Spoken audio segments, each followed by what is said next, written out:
All rise for the Honorable Judge Titus presiding. Chesapeake County Circuit Court in the case of Parker Harper versus Dakota Reese. Good evening. Be seated, please.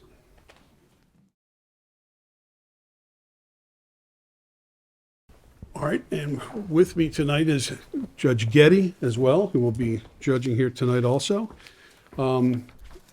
We're here ready to proceed forward. Counsel, whenever you are ready to proceed forward with openings, unless there's any preliminary matters. Yes, Your Honor, my name is Nate Miller, and I represent Parker Harper, the plaintiff in this case, and with me here are my co-counsels Matthew Smith and Mary Blazer. All right, good evening to counsel. We have a few preliminary. All right, go right ahead. First, we would request continuous permission to move about the well. Granted, you need not seek the court's permission before you move about the well of the court. I appreciate the courtesy and respect, but you can move around freely. Thank you, Your Honor. Additionally, we would request that all objections be heard without the presence of the jury. All right, that'll be granted. And then finally, we would request that we constructively sequester all witnesses. All right, that request will be granted as well. I assume there's no objection to any of those requests? None, Your Honor. All right, that's fine. That's all, Your Honor. All right, that takes care of plaintiff's preliminaries. Defense? Good evening, Your Honor. My name is Flamatu Bafana, and this is a defense here in representative of Dakota Reese. I'm here with my co-counsels, Grace Crovo and Sophia Cabrera. The defense also has a few preliminary matters. All right, go right ahead. Permission to approach the witness Sure.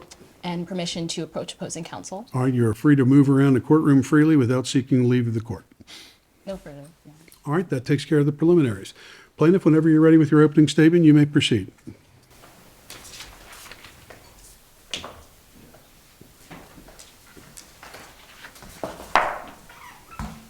Ladies and gentlemen of the jury, I am here today to represent my client, Parker Harper, a high school senior who graduated with a 3.8 GPA. She was on the marching band for all 4 years of high school. She had the perfect high school and was all set to have the perfect start of her perfect first year at Towson University. But then something happened, something that would ruin her perfect start to college. Let's rewind the clock. It's Memorial Day weekend, 2023. Parker is at home with her family when all of a sudden her neighbor, Vale Taylor, approached her and asked her to do a task. In exchange, Vale Taylor would give her some money. And given most high school students would, she jumped at that opportunity. Vale Taylor asked her to clean the gutters of the Taylor household while they were on vacation. And what Parker Harper didn't know at the time was that her other neighbor, Dakota Reese, had grievances with her. You see, Dakota went over to Vale Taylor's house and he took tools and took off the ladder shoes. Wouldn't you say it would be so much easier to go over to his house, pick up the ladder, and walk it right on back? But no. He went over there and picked tools and took the time to take them off. It's not easy. And then Parker Harper falls off this ladder.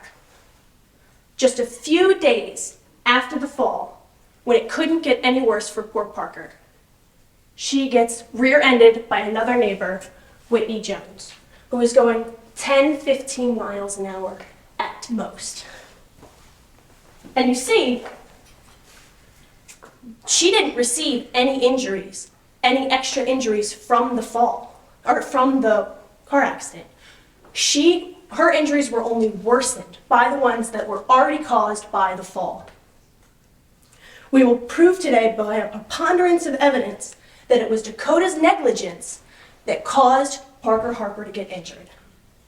Today you will hear from 6 witnesses, 3 plaintiff, 3 defense.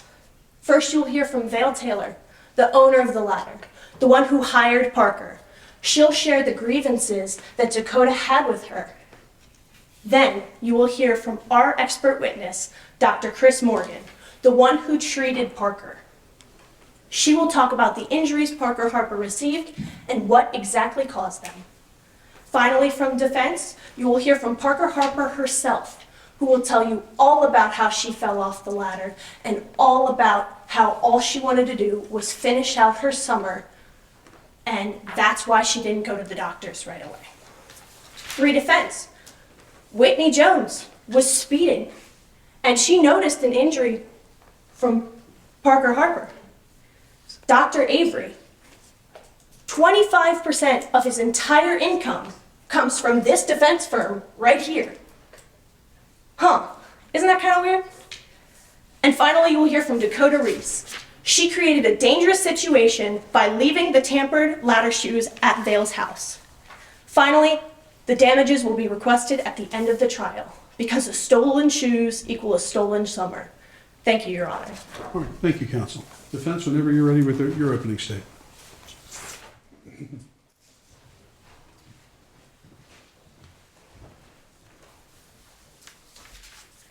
Good evening, Your Honor. May it please the court. It is time for the plaintiff to step up. Today, the defense will show that Dakota Reese was not negligent. And by the end of this trial, after you have heard the witnesses and seen the evidence at hand, you will find the truth, that Dakota Reese is not liable. Dakota Reese lives on the same cul-de-sac as Vale Taylor, Parker Harper, and Whitney Jones. Dakota Reese is an ER nurse, dedicated to his extremely difficult job. This job only becomes more strenuous because he takes on the night shift, working from 9 p.m. to 5 a.m. Mr. Reese takes on major responsibility for the people he takes care of, but in order to do his job to the best of his ability, he needs an adequate amount of rest. But his rest was disrupted by his neighbor, Miss Vale Taylor. Miss Taylor began their construction projects a week before Memorial Day weekend. With these projects came loud disturbances to the neighborhood, especially to Mr. Reese, who was trying to sleep. But Mr. Reese had attempted to talk to Taylor in order to find a solution to these noise disturbances. But that attempt was unacknowledged and unconsidered. Early morning on May 27th, Dakota Reese returned home from a long day at work and made the unfortunate decision to remove the shoes of Miss Taylor's ladder, before leaving a note warning whoever would next use that ladder. Later, on May 27th, Parker Harper, Mr. Reese's teenage neighbor, fell from Miss Taylor's ladder on Miss Vale Taylor's property. Where was Miss Taylor at this time? On a vacation to Ocean City. Parker Harper had been left unattended and unsupervised to work on Miss Taylor's house. Parker Harper had only worked on Miss Taylor's house once, a whole year before this incident, where Miss Taylor had given a very cheap explanation of ladder safety, offering less than the bare minimum. After this fall, Parker Harper also got into an unfortunate car accident in which Whitney Jones, another neighbor, rear-ended Parker Harper. This accident led Parker to seek treatment from Dr. Morgan, a chiropractor, 10 days after the ladder fall. Today, the defense will bring 3 witnesses to the stand. Miss Whitney Jones, the neighbor, who testifies to her part in the car crash and how the devastation from the car crash affected her and Miss Harper. Then, Dr. Avery, an orthopedic surgeon with qualified knowledge regarding injuries, who will testify to the truth that the injuries Miss Harper claims are more likely to be caused by the car accident than the ladder fall. And then, Mr. Dakota Reese, a dedicated ER nurse, ready to tell the truth. These said testimonies will prove that there was no work of negligence at the hands of Dakota Reese.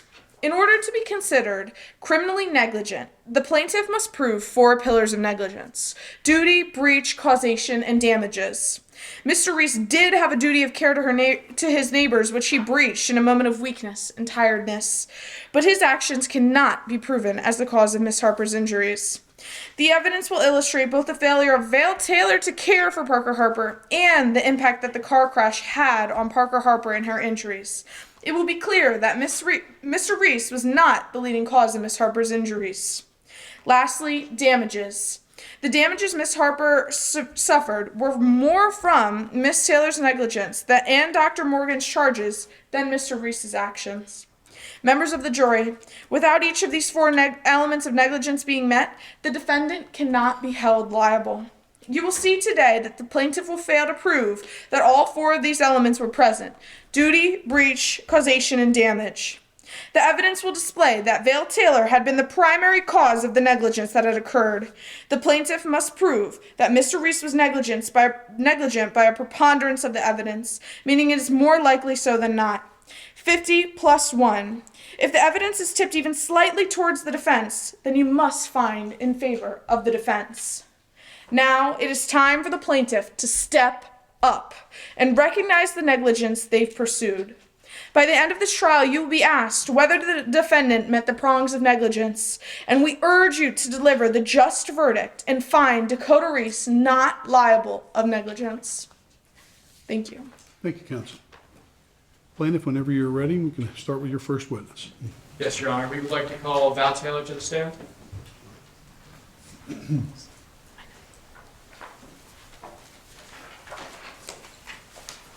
Please raise your right hand. You have affirmed to tell the whole truth and nothing but the truth under the pains and penalties of perjury. I do.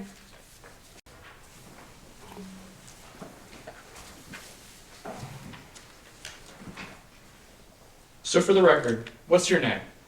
My name is Val Taylor. Where do you live? I live in 9 Chomtake Way. What do you do for work? I'm an immigration lawyer. How do you know Parker Harbor? She's my next door neighbor and I asked her to do some gutter cleaning work for me. So why are you here today? I'm here today because I'm the owner of the ladder that Parker Harper fell off of.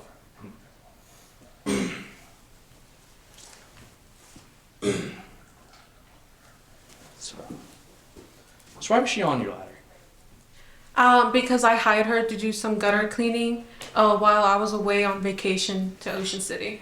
Did you ever teach her how to use your ladder? The first time I did, I taught her how to raise the ladder and to check that the ladder was stable. Where did you learn how to use a ladder? During my college years, specifically during the summers, I've been hired by contractors, so I have experience. Why did you hire Parker Harbor this year? Because she did a great job last year when I hired her. What did you hire her for? I hired her to do gutter work while I was away on vacation.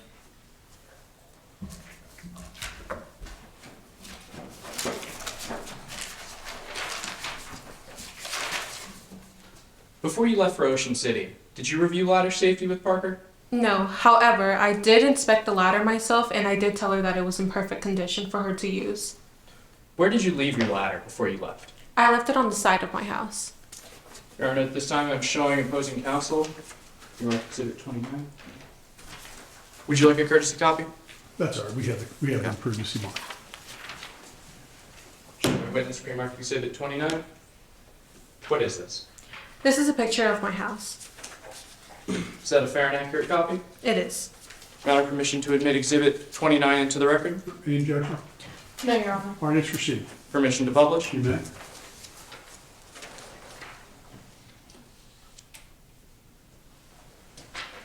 What is this? This is a picture of my house, specifically the side of my house. Would you mind going up to the projector and showing the jury how you left your ladder? I put it in my home. As I said, this is the side of my house. I left my ladder right here, laying on the ground. Did anything happen over Memorial Day weekend? Yes, Parker Harper fell off of my ladder. Why did Parker Harper fall off your ladder? Objection, Your Honor. Speculation. Overruled. She can answer. If she Repeat the knows. question. Why did Parker Harper fall off your ladder? Because the ladder shoes were stolen. What are the importance of ladder shoes? They help stabilize the ladder. Objection, Your Honor. Out of scope. Overruled. She can answer. What are the importance of ladder shoes? They help stabilize the ladder. Had you used your ladder recently, before the accident? Yes, I have. What did you use it for? For home improvements. Did you have any problems? No, there was no reason for me to have problems.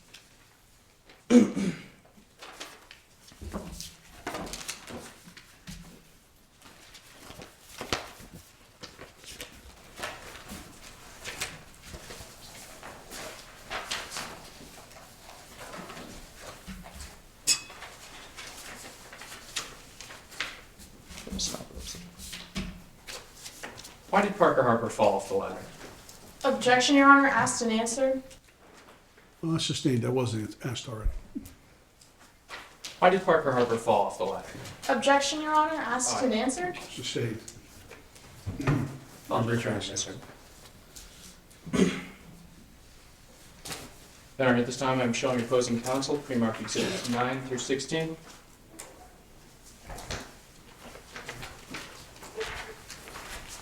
Would you like a courtesy copy, Your Honor? That's all right, we have the materials here. Pre-marked exhibits 9 through 16. What is this? These are pictures of my ladder with ladder shoes on them. Is that a fair and accurate copy? It is. Your Honor, at this time, permission to admit exhibits 9 through 16 into the record. Any objection? Yes, Your Honor, lack of foundation. Counsel wish to be heard? Yes, Your Honor. All right. These are pictures of her ladder shoes and would help to, court's indulgence, Your Honor. Sure.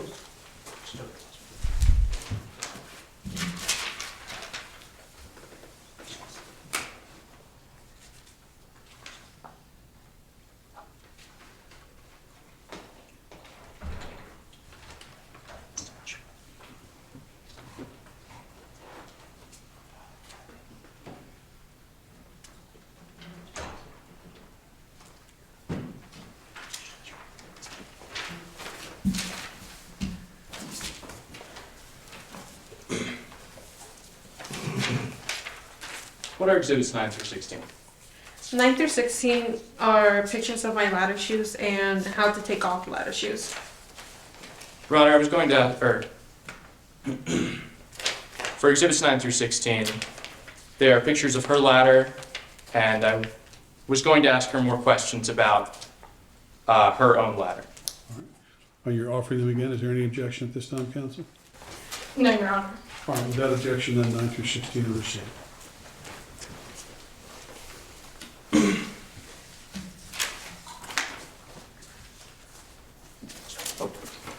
All right, permission to admit exhibits 9 through 16 into the record? Okay.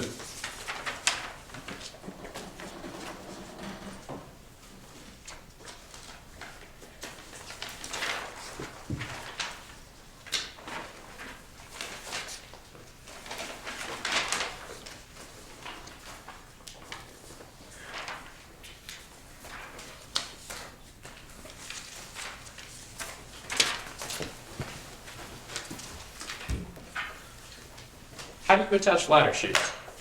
You don't attach them, they come pre-attached. So how would you remove them? You would have to use a socket wrench or adjustable pliers. Would you mind coming up to the projector and showing the jury how you'd remove them? I wouldn't mind. So I would have 2 tools, one on each hand. Oh, here you go. I would have adjustable pliers and a socket wrench, and I would turn to get the nut off so that I would be able to get the bolt off.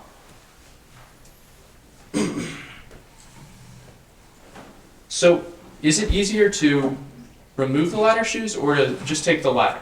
Objection, Your Honor, speculation. Overruled. She can answer. Can you repeat the question? Is it easier to simply take the ladder shoes or to remove the whole ladder? Remove the whole ladder, it takes less time and effort to do so. Who removed the ladder shoes? Dakota Reese. Objection, Your Honor, lack of foundation. Well, sustained unless you have to ask further questions to confirm how she knows that. Sustained at this point. How do you know it was Dakota Reese? I testified in his trial. He was on my video surveillance cameras leaving notes on my property. What trial did you testify in? The state of Maryland versus Dakota Reese. At this time, I'm showing opposing counsel and my witness pre-marked exhibits 6 and 7.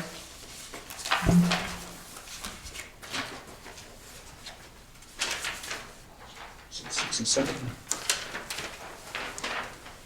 What is this? These are notes left before and after the accident. Are these fair and accurate copies? These are. Your Honor, permission to admit exhibits 6 and 7 into the record. All right, any objection to 6 and 7? No, Your Honor. All right, 6 and 7 are received. Permission to publish exhibits 6 and 7.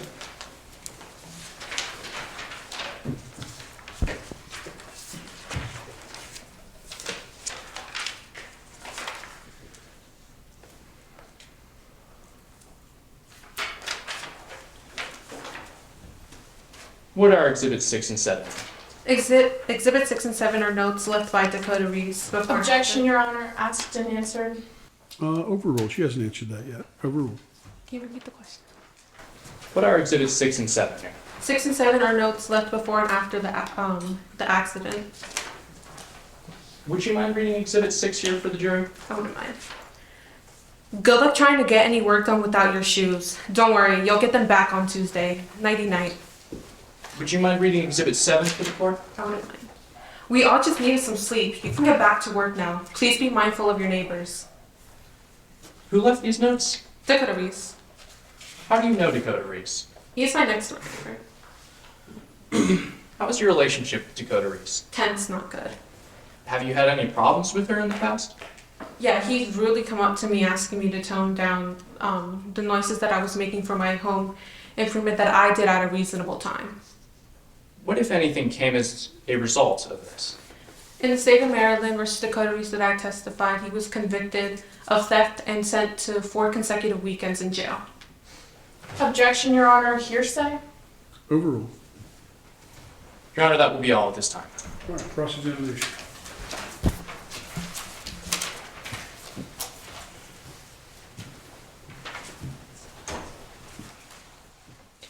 The project that you hired Miss Harper to complete used your ladder, correct? Yes. And as a result, Miss Parker Harper had fallen off of your ladder, correct? Yeah. And you weren't on the property at the time of the incident, correct? Yeah, I was on vacation. In fact, you were on vacation in Ocean City, correct? Yep. Prior to this event, Parker Harper had only used your ladder once before, correct? Yep. And this had been a whole year prior to her fall, correct? I'm sorry. And this had been around the same time you touched on some safety protocols, correct?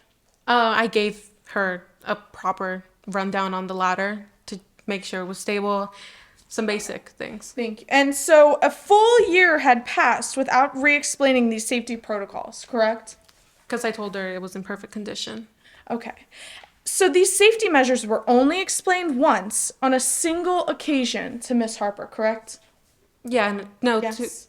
You have used this ladder roughly 50 times at least, correct? more than that. And you stated that you always check your ladder for safety issues before going on it, correct? Yep.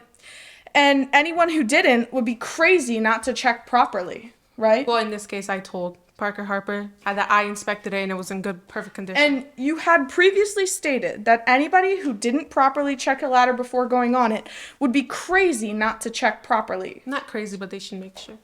Objection, Your Honor. Asked and answered. Overruled. And yet you didn't remind Miss Harper about checking for ladder safety, correct? Because I inspected it and I told her that it was in perfect condition. So you did not tell Miss Parker Harper to check it again, correct? I inspected it. It's a yes or no question. No. Okay. Yet Parker Harper, who has only used this ladder a year prior to this incident, was not reminded about using it or checking for the ladder shoes. Because I told her that it was in perfect condition. Okay. In fact, you just assumed that a teenager who would only use your ladder once would remember to check. Yes. And you just assumed that someone with as little experience as Parker Harper would be just fine using your ladder, right? Yeah. But the responsibility of emphasizing safety protocol more than once would be on you as the owner of the ladder, correct? I inspect, well, Would you like me to repeat the question? yeah. But the responsibility of emphasizing checking for safety protocol more than once would fall on you as the owner of the ladder, correct? Well, I told her myself that it was in good condition. Like, there shouldn't be any reason. But in order to re-emphasize that she should check for the ladder shoes and ladder safety, that would be your responsibility, correct? Yes. Yes. No further questions, Your Honor. Redirect? No, Your Honor. All right, thank you. Witness may step down. Whenever you're ready with plaintiff's second witness. Your Honor, at this time, the plaintiff would like to call Dr. Chris Morgan to the stand.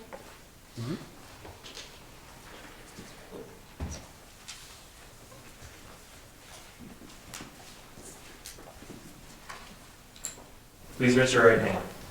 Do you swear to tell the whole truth and nothing but the truth under the pains and penalties of perjury? I do. Good afternoon.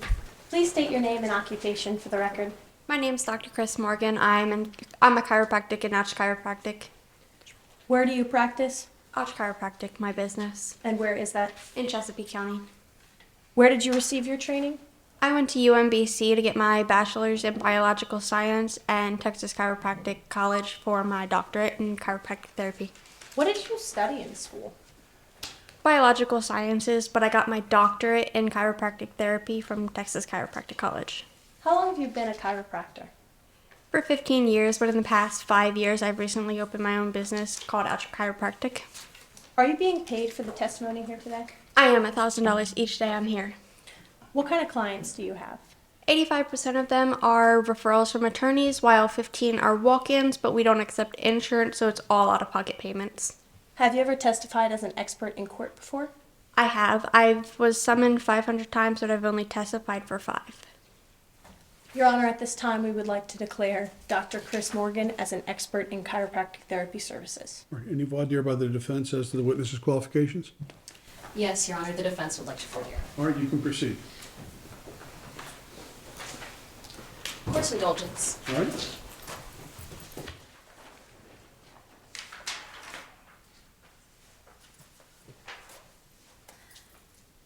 Dr. Morgan, as a chiropractor, you can only diagnose and prevent disorders of the spine and musculoskeletal system, correct? I also treat the issues, yes. But you can only specifically diagnose and prevent, correct? Yes. You can also only administer physical therapy, correct? Yes. As a chiropractor, you cannot do surgeries, correct? No, I cannot. As a chiropractor, you also cannot prescribe prescription drugs, correct? No. Thank you.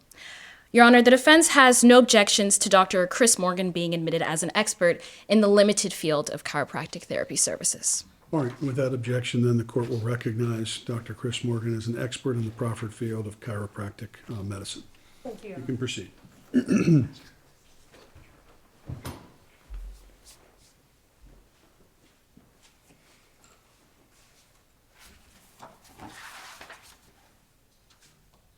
Dr. Chris Morgan, have you rendered any opinions in this case?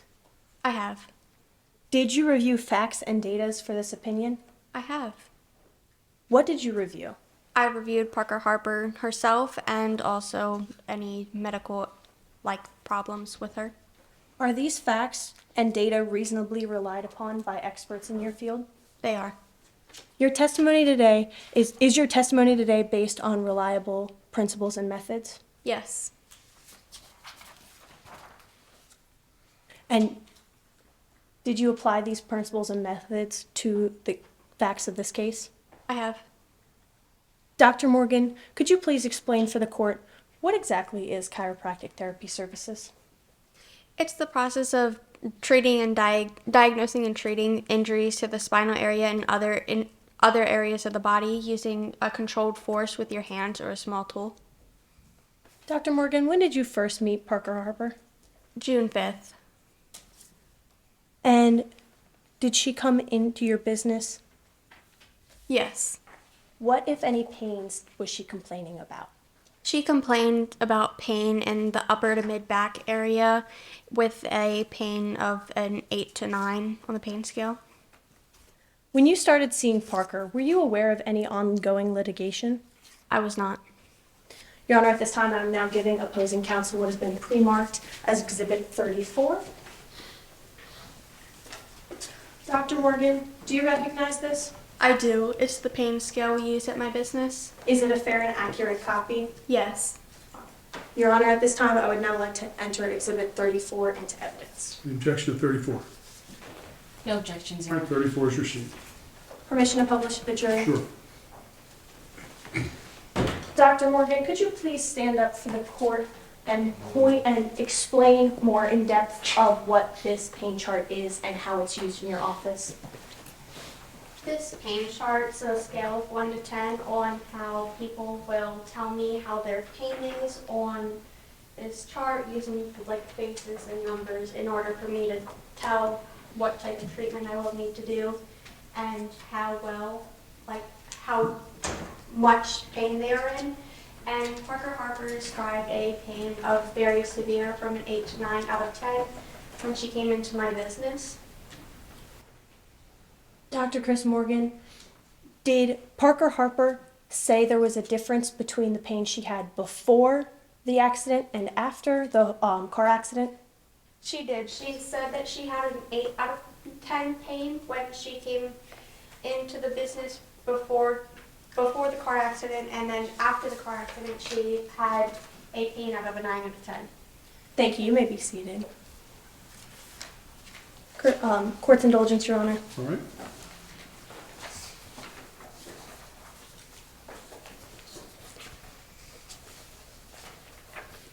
Your Honor, at this time, I'm now giving opposing counsel who has been pre-marked as Exhibit 4. Dr. Chris Morgan, do you recognize this? Yes, this is the invoice I sent to Parker Harper for her treatment. Is it a fair and accurate copy of the invoice? Yes. Your Honor, at this time, permission to enter Exhibit 4 into evidence. The objection for. None, Your Honor. All right, 4 is received. Thank you, Your Honor. Permission to publish? Sure.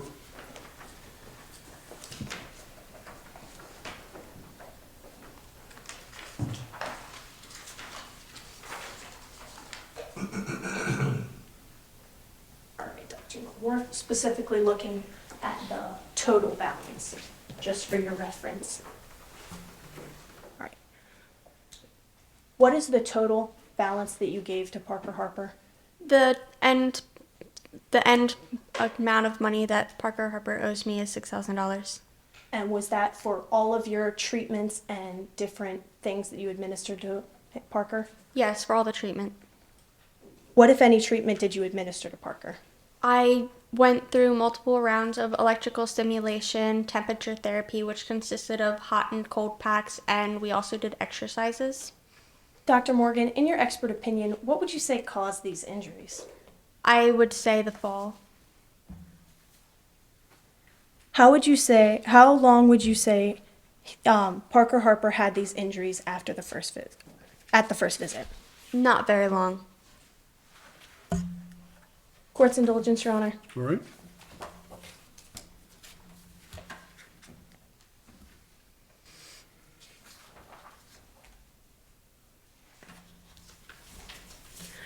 Your Honor, I am now giving opposing counsel what has been pre-marked as Exhibits 36 through 38. Do you recognize these? Yes, I do. What are they? They're images of the spine, the back muscles, and a closer image of the spine. Are they fair and accurate copies of what a spinal structure looks like? Yes. Your Honor, permission to enter Exhibits 36 through 38 into evidence. The objection. None, Your Honor. All right, 36 through 38 are received. Permission to publish to the jury. You may.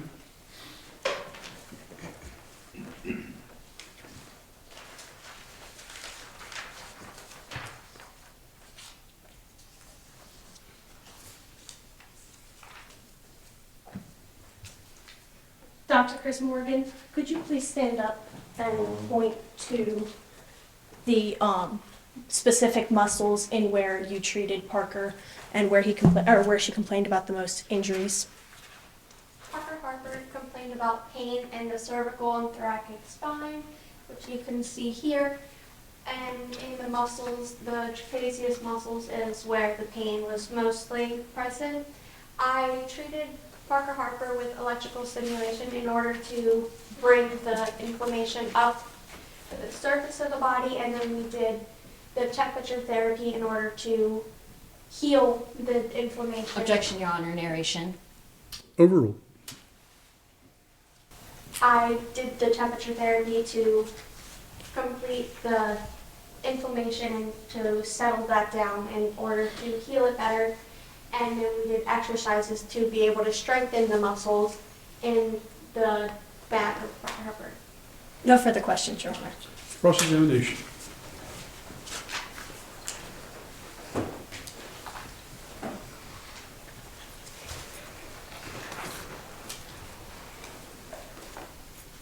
Court's indulgence. All right.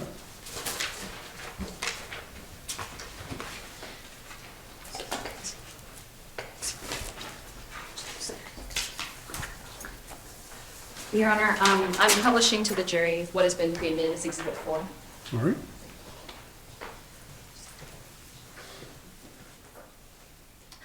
Dr. Morgan, you charged Miss Harper roughly $1,366 for exercise, correct? Correct.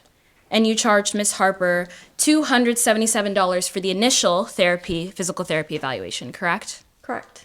And you know that fair market value would not exceed $150, correct? Correct. So let's move on to your treatment of Miss Harper. You claim that Miss Harper injured their thoracic and cervical spine as well as their trapezius muscles from the ladder fall, correct? Yes. And you also claim that Miss Harper's injuries were exacerbated by the car accident, correct? That is correct. You stated that Miss Harper's body moved forward and backwards, side to side, hitting their head against the door during this car crash, correct? Correct. And this car accident also led Miss Parker to the injuries of her back and lower and her head, correct? Can you Yes. repeat your question, please? The car accident led to injuries of Miss Harper's head and lower back, correct? Correct. And these were new injuries that were not a result of the ladder fall, correct? But she already had pre-existing. However, she received injuries of her head and lower back as a result of the car accident specifically, correct? Additional injuries, correct. But despite this, Miss Harper didn't go to the hospital after both the ladder fall and the car accident, correct? Correct. And you didn't even see Miss Harper until June 5th, 4 days after the car accident and 10 days after the ladder fall, correct? That's what I stated, yes. You claim that you saw Miss Harper regularly and that you did day-to-day observations, correct? Correct. However, there was a gap in treatment for more than 2 weeks, correct? There was. And you claimed that the pain in Miss Harper's spines returned to pre-accident level at the end of your treatments, correct? Can you repeat your question, please? Yes. You claim that the pain in Miss Harper's spines returned to pre-accident level at the end of your treatments, correct? Correct. And by July 20th, in your expert opinion, you determined that Miss Harper's condition was sufficient to discontinue therapy, correct? It was a mutual agreement, yes. The court doesn't have any x-rays of Miss Harper's body during any of your visits, correct? No. There are no images of her spine or her muscles, correct? Correct. So the only direct expert assessment of Parker Harper's condition that we have available are your subjective findings, correct? Correct. And if Miss Harper's injuries had truly been so debilitating, they should have seen a real doctor, such as an orthopedic Objection, Your surgeon. Honor. Oh, sustained as phrase as far as the term real doctor. Sustained as phrase. She can rephrase. I'll rephrase the question. And if Miss Harper's injuries had truly been so debilitating, they should have seen an orthopedic surgeon instead of you, correct? It's not up to me to decide If what Miss doctor. Parker's injuries, if she needed surgery, you can provide that, correct? No, I can't provide surgery. If she no. needed prescription drugs, you would not be able to provide that to her, correct? No. So if she needed prescription drugs or surgery, she should have seen an orthopedic surgeon instead of you, correct?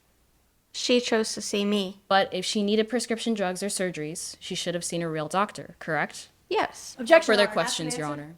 Honor. Well, it's asked the same way it was before. The witness has already answered. I'm going to overrule the objection at this time. No further questions, Your Honor. All right, redirect. Yes, Your Honor. All right.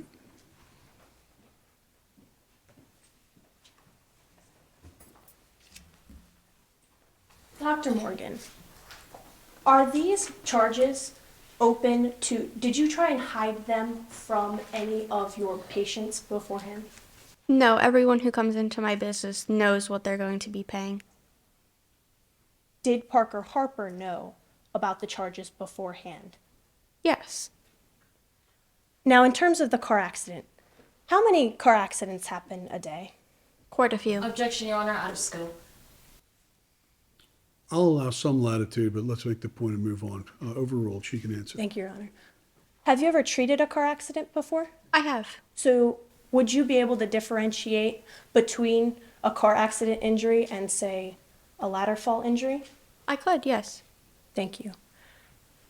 What, if any, treatment plan did you give to Parker Harper during that time period between the visits, the 2-week one?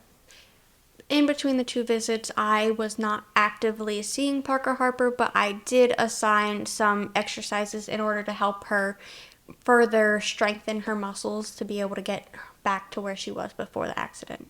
No further questions, Your Honor. Recross? None, Your Honor. All right, thank you. Witness may step down.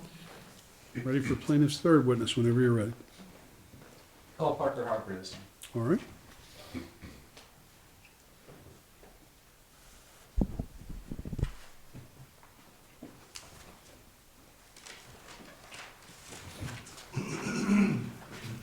Please raise your right hand. Do you affirm to tell the truth, the whole truth, and nothing but the truth, under the pains and penalties of perjury? I do.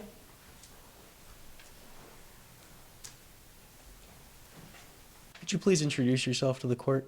Yes. My name is Parker Harper, and I'm an 18-year-old freshman at Towson University, recent graduate of Chesapeake High School. Okay, Parker, I'd like to turn your attention to Memorial Day last year. Do you remember what you were doing around that time? Yes. On May 25th, my neighbor Vale Taylor offered me $100 to clean out her gutters. Were you aware of any work going on at Vale's house? I was aware, yes. Were you ever bothered by any noise relating to Vale's work? No, I was not. Had you been hired by Vale to do any work for them in the past? Yes, I had been hired the year prior to do the same job. Okay. We're going to focus on the job that was this year. Could you tell me more about the details of that? Yes.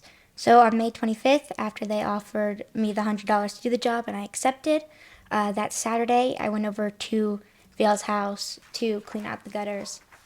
I found the ladder that Vale had left for me on the side of the house in a ready-to-use position. All right. When you went over on Saturday, was Vale at the house? No, no, she was not. She was on vacation in Ocean City. Okay. I'm showing opposing counsel on the witness, exhibits 28 and 29.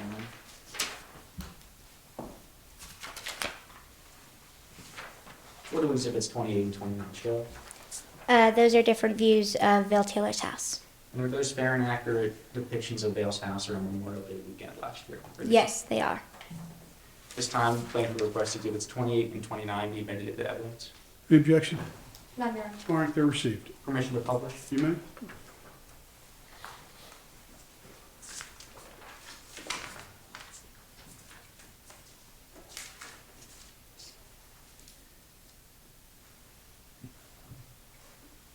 Could you just point out to the jury where exactly you found the ladder? Yes. I found the ladder in a ready-to-use position against the side of Vale Taylor's house. What, if anything, happened after you found the ladder? May I sit? Yes, you I climbed up about 10 or 11 rungs when the ladder became unsteady, causing me to fall, landing on my back and shoulder. Was there any pain immediately after the fall? There was immediate, intense pain, yes. Were you able to get up? I had to lay there for a while to collect my bearings, but after a while I was able to go back to my house.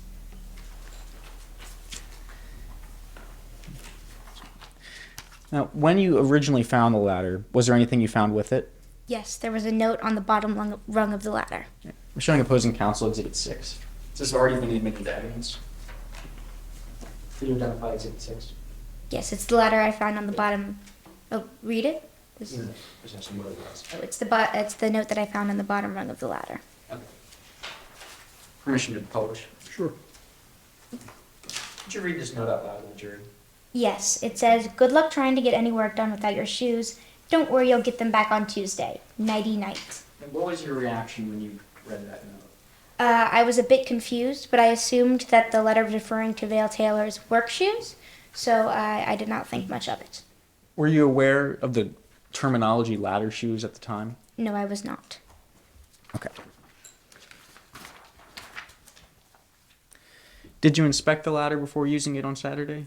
Vale had told me that she inspected the ladder before she had left for vacation. However, I did shake it to make sure it was secure before I climbed up it. Okay. So after you fell, what, if any, medication did you take to relieve the pain? I took 200 milligrams of ibuprofen every 4 to 6 hours. And how would your pain level progress over the next few days? It worsened. Were you thinking about going to a doctor at all? Yes, I was. What, if anything, happened in the week following that may have aggravated your injuries? On June 1st, I got into a car accident with my neighbor Whitney Jones, and she rear-ended me at an intersection. Could you describe your injuries as a result of this accident? Yes, it slightly worsened the injuries that I already had, and it really pushed me over the threshold and made me realize that I needed to seek medical attention. However, it only slightly worsened pre-existing injuries. Okay. Following the accident, did you see a medical professional? I did see Dr. Morgan, yes. Okay. I'm showing opposing counsel Exhibit 4. This has also already been admitted into evidence. All right, Permission to publish? sure. Parker, what is Exhibit 4? Those are the bills that I received from Dr. Morgan. And approximately how many visits did you see Dr. Morgan? Around 13, And how much did you end up paying in medical bills? 6,000. What, if any, treatment did Dr. Morgan provide you? She provided me with exercises to do on my own time, and in the office, she also provided me with ice and heat packs. Okay. After your injury, were you able to perform at graduation? No, I was not. What, if anything, did you miss out on as a result of your injury? I missed out on both my graduation performance and the tryouts for the Towson University drumline. Were you in pain throughout the summer? I was, yes. How did all of this, losing out on all this, make you feel? It devastated me. I had been working towards this graduation performance for 4 years, and the fact that I wasn't able to perform really upset me. Thank you. No further questions at this time. Cross-examination. Yes, Your Honor.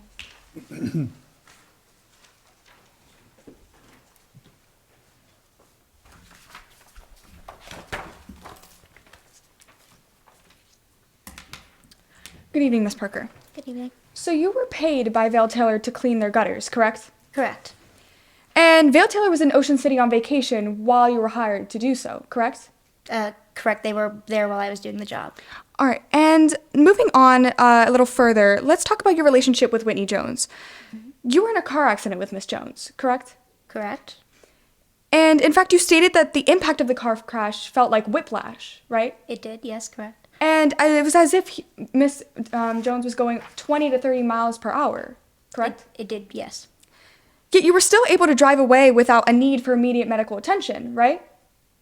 Correct. I did not request immediate. Right. And you didn't feel the need to go to a doctor until after the car crash, right? I had already been contemplating going to the doctor. All right, but you didn't go to the doctor. No, I until did after the not. car crash. All right. And you didn't even go to an actual hospital, right? No, I went to my... All right. And in fact, you decided to go to a private chiropractor instead, right? Correct. And you received your treatments from chiropractor by the name of Chris Morgan, right? Correct. And you even went on a 7-day vacation to Ocean City towards the end of your treatments, right? Correct, but I did not. And in fact, you were still able... I'd like to give the witness a chance to answer. Well, I think she answered. It was a leading question. She responded to the question. Overruled. Next question. And you were still able to participate in marching band, correct? No. Yes. Would you like me to refresh your recollection with your affidavit? I wasn't able to participate in the graduation performance or the marching band performances at my high school. Were you able to participate in the symbol line in marching band? Yes, I was in the symbol line. And is that part of marching band? Yes. All right. And Miss Taylor only briefed you on ladder safety a year before you went on the ladder this prior time, correct? Correct. But she had And checked the ladder before I climbed it. All right. And you saw a note written by Dakota Reese taped on the ladder, right? Yes. And this said note was taped on the bottom rung where the ladder shoes should have been, right? Yes. And you looked at the bottom of that ladder to see that note, correct? I looked at the bottom rung, yes. All right. And you didn't notice the shoes on the ladder were missing, right? I didn't know what ladder shoes were.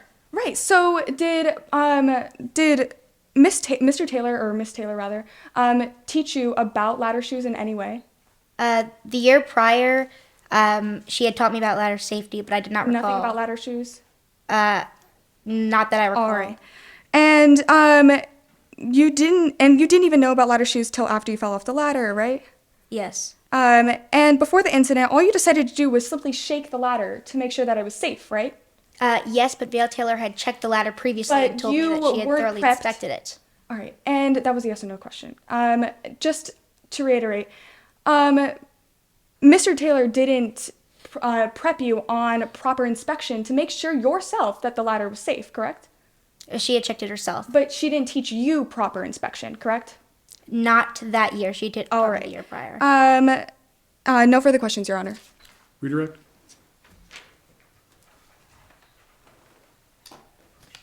Yes, Your Honor.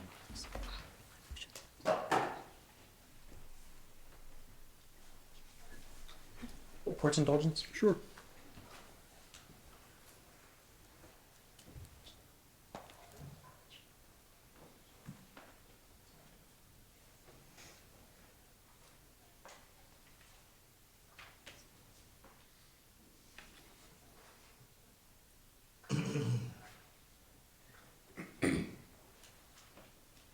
So just to clarify, when you say you didn't know what ladder shoes were you aware of the terminology of ladder shoes? I was not aware of the terminology for ladder shoes. Were you aware that ladder shoes were a safety instrument in the ladder? I briefly recalled it from the year prior's explanation, but I was not aware of the terminology. What, if any, reason did you have to suspect the ladder was disabled in any way? I had no reason. Okay, and why was that? Because Vale Taylor had told me that she had thoroughly inspected the ladder prior to my arrival. Okay, no further questions. Any further? No further. All right, thank you. Witness may step down. That's plaintiff's third and final witness. Defense will move on to your case whenever defense is ready with their first witness. Before the defense calls their first witness, the defense would like to make a motion for judgment of acquittal. We would like the case to be dismissed as we believe that the plaintiff has not correctly proven causation or damages. We believe that there was a lack of a close causal connection between Dakota Reese and that there was no real proof of damages, as Dr. Morgan herself testified today to the fact that Parker Harper's injuries returned to pre-accident level after their treatments. All right, counsel wish to be heard in response? Yes, Your Honor. All right, A plaintiff has proven that Dakota has fulfilled all the elements of negligence, including a duty. Dakota had an obligation not to disable Vale's ladder. She had a breach of duty, or he had a breach of duty in which he committed theft of the ladder shoes, which was a causation of Parker falling because stealing the ladder shoes created an unsafe condition in which the ladder was liable to fall.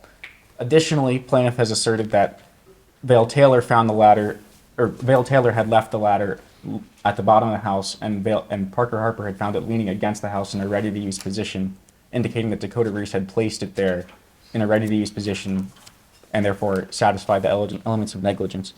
As for damages, Parker had to pay $6,000 in medical bills as a direct result of falling off this ladder, and also suffered damages in terms of emotional distress as far as losing various activities during her senior year.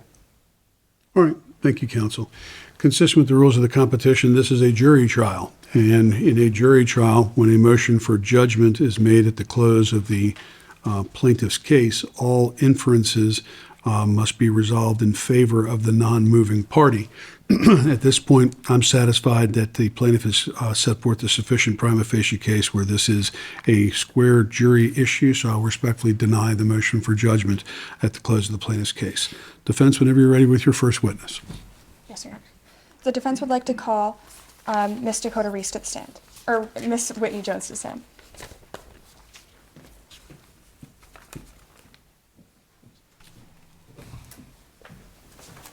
Please raise your right hand. Do you affirm to tell the truth, the whole truth, and nothing but the truth under the pains and penalties of perjury? I do.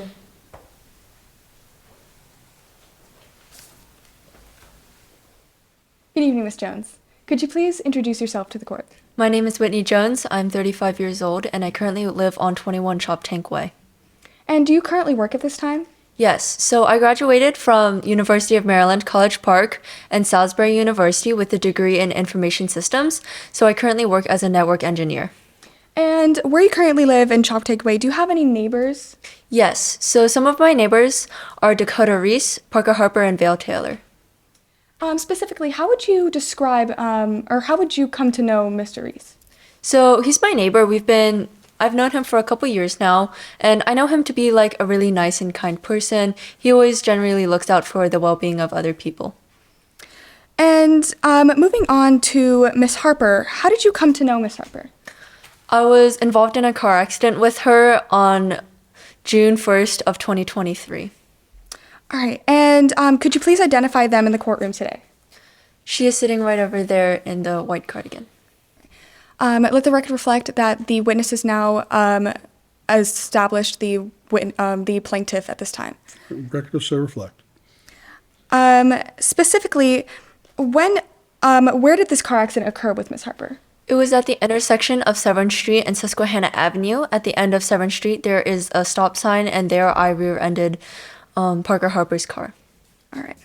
At this time, let the record reflect that I'm approaching opposing counsel with what has been pre-marked as Exhibit 33. All right.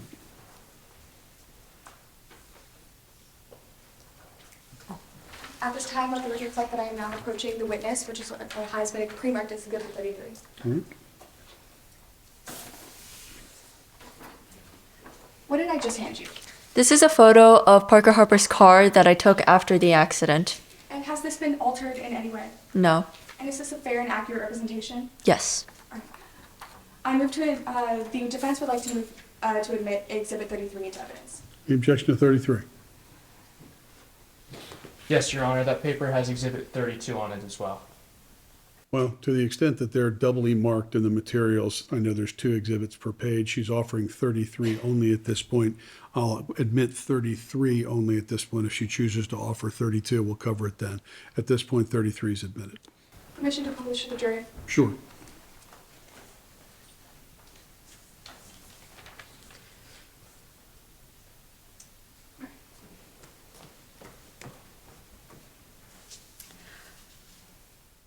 Based on this picture, what was the impact of the car crash like? So when I went in the car, I only hit her from about 10 to 15 miles per hour. However, I did feel a pretty strong impact on the crash from her. So when I hit her and I got out of the car, I noticed that the back of her car was completely crushed in and there were a lot of scratches on the car. However, my car was slightly, was better off with only just a couple of scratches on the front and my license plate hanging off at a 45-degree angle. But this makes sense because my car is a lot larger than hers. And did you sustain any injuries from this accident? No, I personally did not sustain any injuries from this accident, luckily. However, when I did get out of the car, I did notice that Parker Harper was visibly very shaky, and she was also gripping her neck and shoulders as if she was experiencing quite a bit of discomfort there. And did you or Parker Harper have to go to the hospital after this accident? No, so neither of us had to go to the hospital. However, I was very concerned about Parker Harper after the car accident, so I did call 911 for her ambulance. However, later on, she did deny help or wanted any ambulance for her. And what, if any, interactions occurred between you and Miss Harper after the accident? After the accident, I was checking up on Parker Harper very frequently. I was talking with her, and I even offered to take her to physical therapy, knowing that maybe driving might excruciate her pains a little more. But she never took me up on the offer. But nowadays, I still like to check up on her, talk and make sure that she's still okay. And if any instances at all, did you recall seeing Harper around the neighborhood at all after the incident? Yes, so after the accident, I not only saw Parker running around the neighborhood, kind of jogging, but I also saw her practicing her bass drum in her front yard quite a couple of times throughout the summer, and I'm really happy because I'm really glad to see her getting back to what she's loved and, recovering from the accident fully, and I'm really happy about that. Thank you, Ms. Jones. No further questions, Your Honor. Cross-examination. Yes, Your Honor. Only a few questions.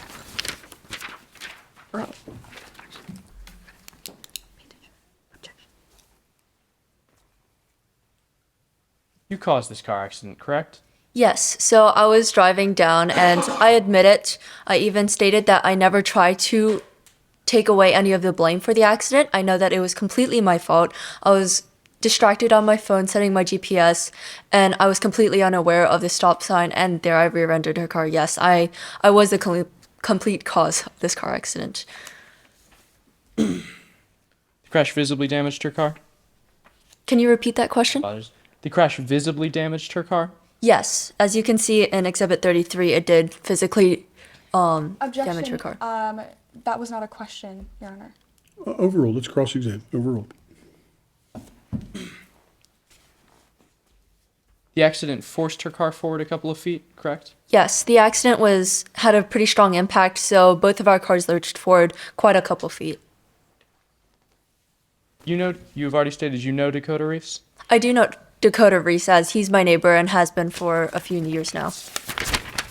You've testified before the court on Dakota Reese's character? Can you repeat the question? You've testified before the court on Dakota Reese's character?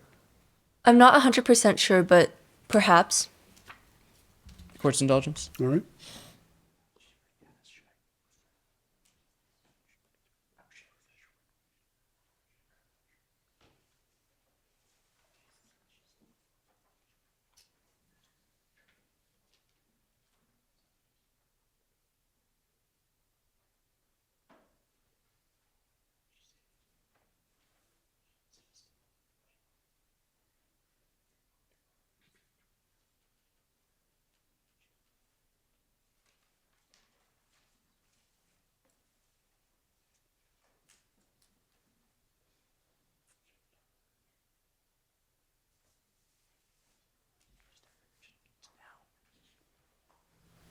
That will be all at this time, Your Honor.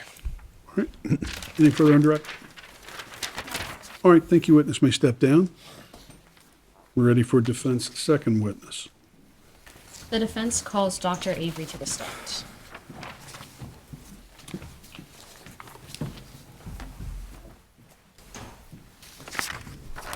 Please raise your right hand.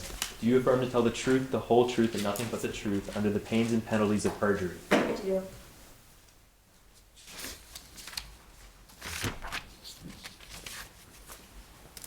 Could you please introduce yourself to the court? My name is Dr. Dylan Avery, and I'm an orthopedic surgeon. And can you define orthopedic surgery for the court? Orthopedic surgery, in summary, treats illnesses such as bursitis, congenital tumors into the musculoskeletal system, which includes tendons, cartilage, muscles, ligaments, that sort of stuff. And what trainings or qualifications have you received in the field of orthopedic surgery?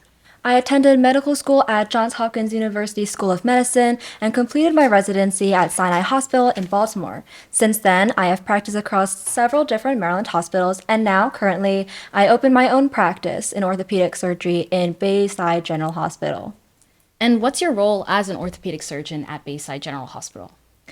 At Bayside, I replace and revamp different areas of the musculoskeletal system, which helps the body maintain posture, hold weight, and be able to move. And through this reconstruction, the orthopedic surgery that I do, I am able to return a patient to full mobility range with less pain. And is there anything else a part of your workload as an orthopedic surgeon? I also conduct IMEs and IMRs. And could you elaborate on what IMEs and IMRs are for the court? IMEs are independent medical evaluations, and IMRs are independent medical reviews. Both of these are initially the same. I do conduct my own evaluation and render an opinion based on the medical reviews that I assess. However, in IMEs, which it states in its name evaluation, I conduct my own evaluation of the patient themselves. And outside of IMEs and IMRs, what else do you do as an orthopedic surgeon? Outside of IMEs and IMRs, I typically meet with patients, review medical records, prepare documents, as well as testify in court. And how much are you paid to do all of this work? I am paid $500 per hour to review records as well as meet with patients, and each day that I testify in court, I am being paid $5,000. And how many times have you been called as an expert witness by the court? I have been called an expert witness in orthopedic surgery about 50 times in state Maryland circuit courts. However, overall, I have been called through Maryland courts an expert witness about 2,000 times. Thank you. At this time, the defense moves to admit Dr. Dylan Avery as an expert in the field of orthopedic surgery. Any voir dire? Yes, Your Honor. All right, you may proceed.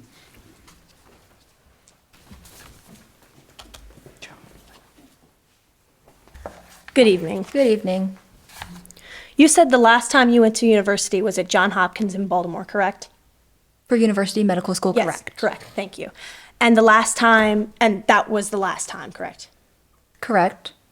You completed your training at Sinai, correct? Residency. Oh, my apologies. And that you haven't published any papers in orthopedic surgery, correct? No, but I've practiced across several hospitals throughout medical school, through residency, and after residency, and I have not taken any breaks or pauses in my career. Thank you. You are a surgeon, correct? Correct, orthopedic surgeon. Okay, so you're a surgeon. A surgeon is someone who performs operations on patients, correct? That's what a surgeon does? Correct. A surgeon is not someone who is responsible for the recovery after an operation, correct? However, we do. So, yes or no? However, we do as well recommend treatments, but no, typically that's not our main job. Your Honor, at this time, the plaintiff would like to object to Dr. Avery being entered as an expert for two reasons. One, the last time she finished her residency was at Sinai Hospital 20 years ago. My second objection, what's the relevance of having Dr. Avery here today? She's a surgeon. Parker Harper did not have any surgery. Therefore, there is no need for an orthopedic surgeon to be here today as an expert. All right, I'll note the objection to her being recognized by the court as an expert in the field of orthopedic surgery. I'll respectfully overrule the objection. The witness can testify in that field as far as her training. It may be older, but that's something you can cross-examine her on. And as far as her qualifications as a surgeon to testify regarding the injuries and the treatments that were rendered here, I think it falls within her specialty. So I'll respectfully overrule that objection. The court will recognize her as an expert in the proffered field of orthopedic surgery. Yes, Your Honor.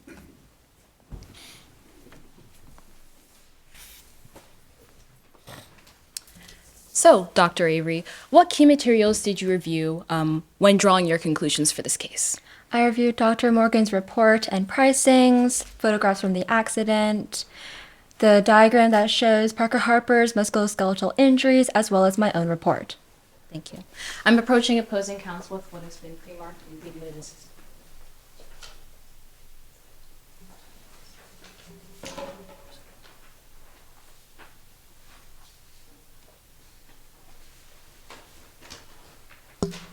Permission to publish to the jury, Your Honor? Sure. And I'm sorry, which exhibit was this again? Exhibit 4. All right, that's fine.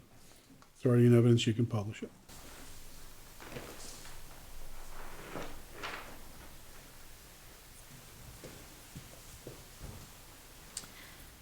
So, Dr. Avery, what duties that you have for your position are related to pricing? As an orthopedic surgery, we do take health insurance from our patients, as well as recommend them treatments for after the surgery that we conduct to make sure, as well as relate them with fair market pricing values to ensure that we do give them the correct and best treatment plans. And how does your pricing compare to Dr. Morgan's?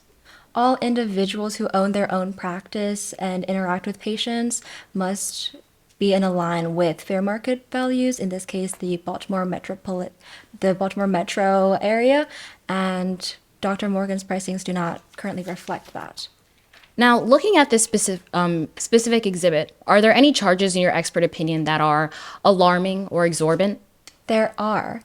So for a total of 13 visits, Dr. Morgan charged the hot packs and electrical stimulations for a total of $1,547. However, both the hot packs and the electrical stimulations, are considered non-billable, and the patient is not expected to reimburse the therapist's office. Also, the physical evaluation cost $277. However, this should not exceed $150, and the exercise was charged for $206 and $103 respectively, and both of these prices should also be halved in regards to fair market pricing in the Baltimore metro area. I'm approaching opposing counsel with what has been pre-marked as Exhibit 36. Permission to publish to the jury Exhibit 36. Sure.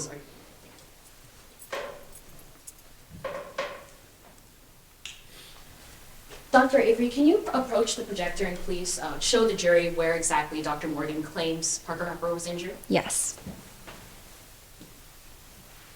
So, Dr. Morgan shares that all three areas of Parker Harper's spine were injured, so as in the cervical spine at the top, the thoracic in the middle area, and lumbar region in the back, the very lower region. And these are all considered areas of major trauma accidents when they're injured, as well as trapezius muscles, which are seen in these lower regions around the thoracic spine. So, what causes injuries of these specific areas? Typically, these are through major traumatic stresses as well as chronic overuse. Now, what conclusions were you able to draw after reviewing Dr. Morgan's report?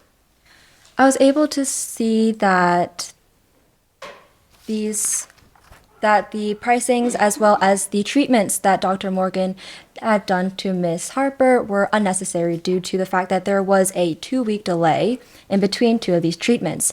If Miss Harper was injured as severely, as critically as she said she was, then these treatments should have been continued throughout these 2 weeks. However, this also alludes to the fact that the treatments that were done after these 2 weeks were also unnecessary and non-permanent because there is no sense of permanency in continuing something that happened after a gap. And furthermore, these treatments were done without physician oversight, Objection, Your Honor. Narrative. Overruled. Furthermore, these treatments were done without physician oversight, which means that these treatments could very well be irrelevant to the treatment plans that Ms. Harper needed. And for a person as young as Ms. Harper, a car accident to this degree should have been cured through home remedies, such as hot showers as well as stretching exercises. Now, based on your review of all of these exhibits, in your expert opinion, what is your final assessment of Parker Harper's condition?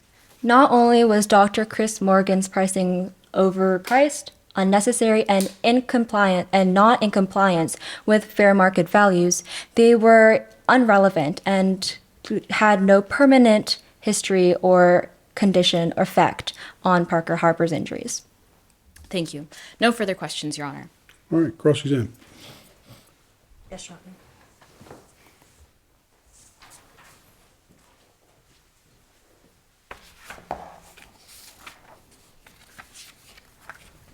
Dr. Avery, you were hired to review this case, correct? Correct.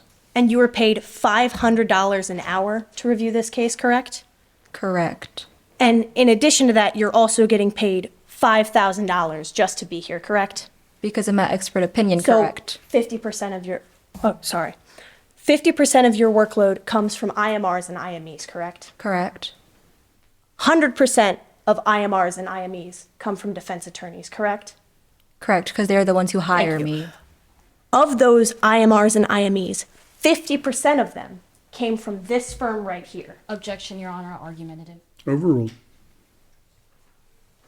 Do you want me to repeat the question? Yes, please.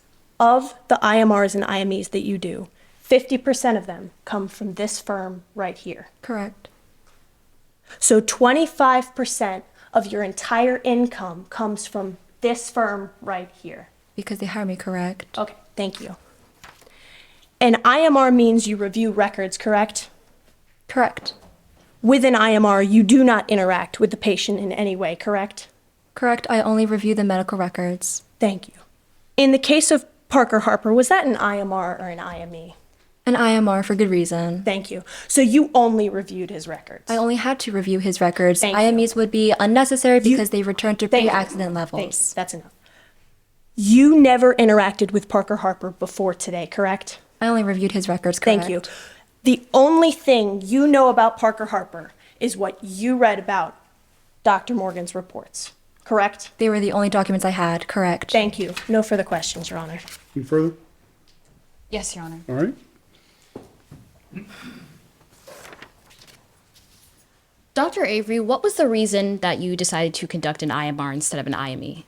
An IMR, I was given all the necessary data, the patient's records as well, and an IME would have been unnecessary in this situation as Dr. Chris Morgan themselves has stated that the condition from Ms. Harper had returned to pre-accident levels. There would have been no other complete finding in evaluating Ms. Harper because all the materials of her history and the accident and impact that she sustained to her musculoskeletal system were all in the IMRs, the medical reviews that were there.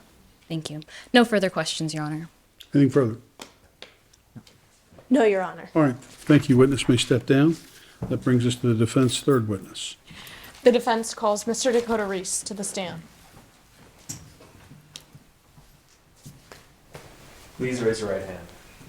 Do you affirm to tell the truth, the whole truth, and nothing but the truth under the pains and penalties of perjury? I do.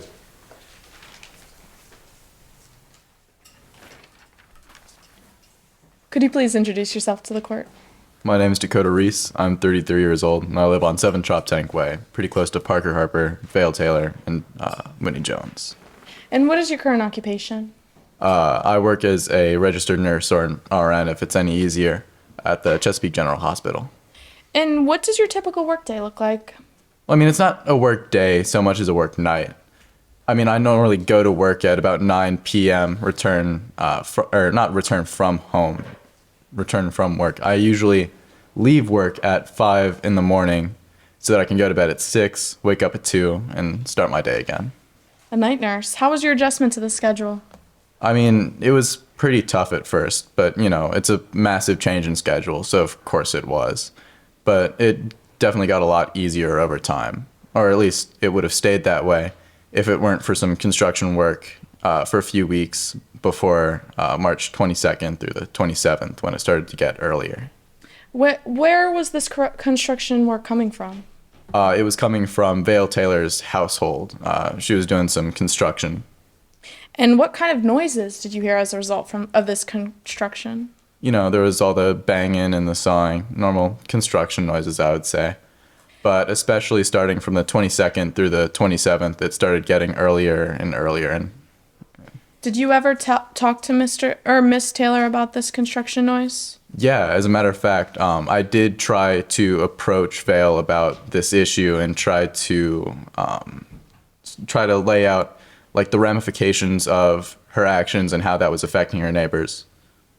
And how did Miss Taylor respond to your Objections, concerns? hearsay. Overruled. I'll repeat the question. How did Miss Taylor respond to your concerns? Vale responded to me in the sort of way that made me feel like I was being the bad guy here, like I was making something out of nothing. How was this construction affecting your work life?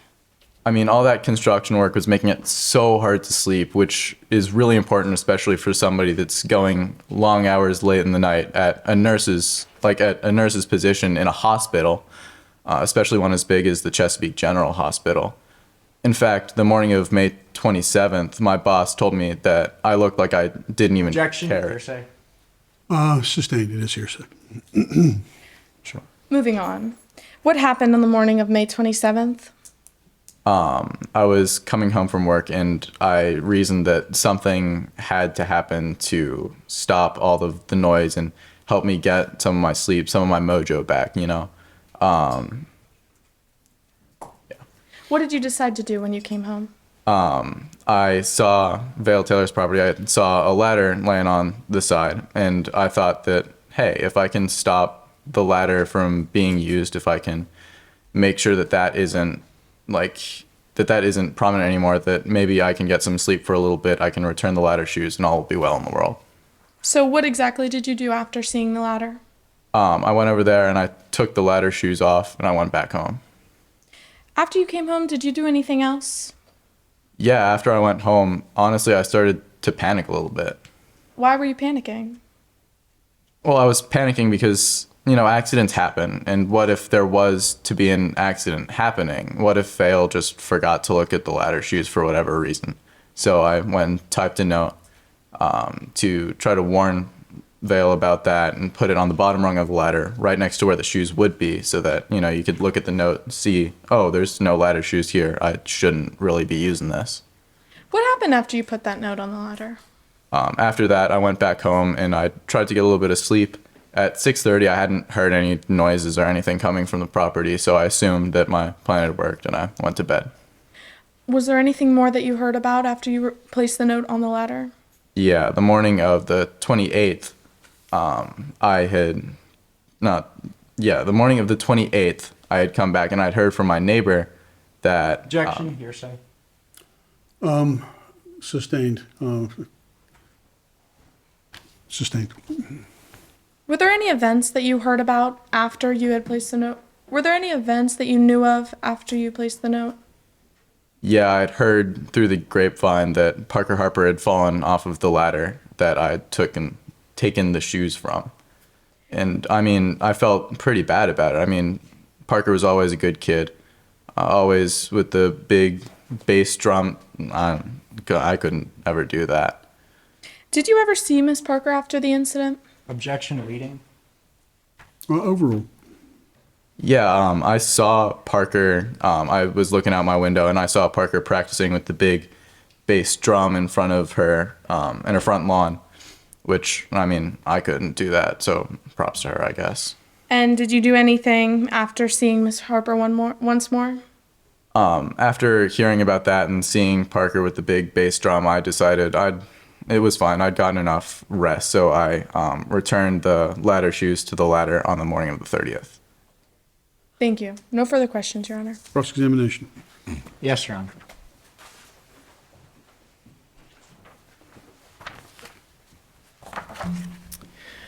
Okay, Vale Taylor's your neighbor, correct? Yes. And Vale Taylor was doing work on her house around Memorial Day this year, correct? Yeah. And did you have a problem with him doing work on her house? I mean, especially from like the 22nd through the 27th. Yes or no? Did you have a problem with it? It started to become an issue, yes. That's a yes. Did you confront Vale about it? Yes. Did you get hostile with Vale about it? I wouldn't, things got a bit tense, but I wouldn't say I got overly hostile. Court's indulgence. All right.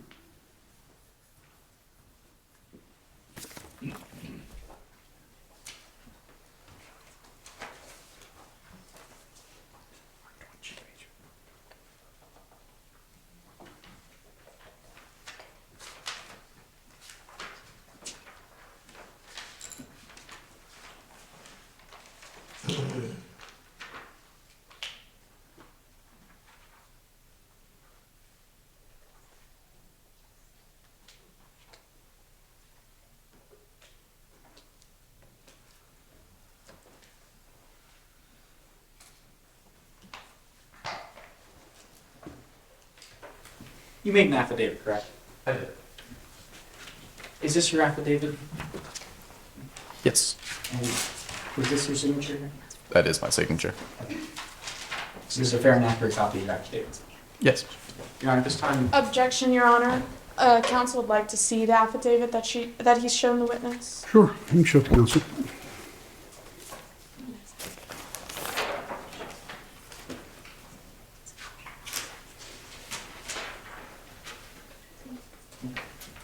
Plaintiff will request the affidavit of Dakota Reese be admitted as Plaintiff's Exhibit 35. All right, you're offering the affidavit as substantive evidence. Any objection to that? No, Your Honor. All right, without objection, the affidavit will be received as evidence. Isn't it true that in your affidavit you stated, I'll acknowledge I got a lot more hostile, correct? I did say that, but I would venture to say that So you hostile did and say- overly hostile are two very different things. Okay. But you do acknowledge that you got, quote, in your own words, a lot more hostile. Yes. Okay. Did you go to county council to try and resolve the issue? No. Did Vale stop when you would complain to her? No, in fact, I felt as if I was trying to be making something out of nothing. Your job performance had been declining as a result of this, correct? Yeah, because I hadn't been getting any So sleep. you blamed Vale Taylor for your declining job performance, correct? For the construction that Vale Taylor was doing, yes. Okay. Now, you stole the ladder shoes from Vale's ladder, correct? I did, and I've been convicted of that crime. So you're a convicted criminal, correct? For that offense, yes. Okay.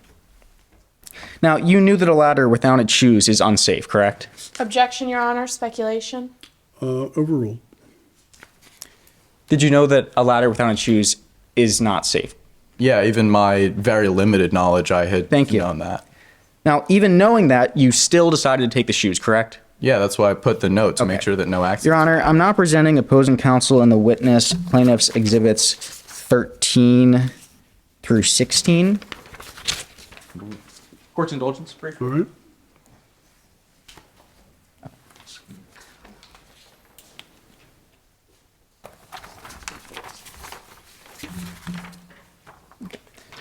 This is 13, 14, 15, 16. These have already been admitted into evidence for the record. Permission to publish? Sure. Do these accurately show Vale's ladder? That was the video that I had watched to take off the ladder But shoes. these are an accurate reflection of the specific ladder that Vale owned, correct? That is the same type, yes. Okay. So to remove the shoe, excuse me.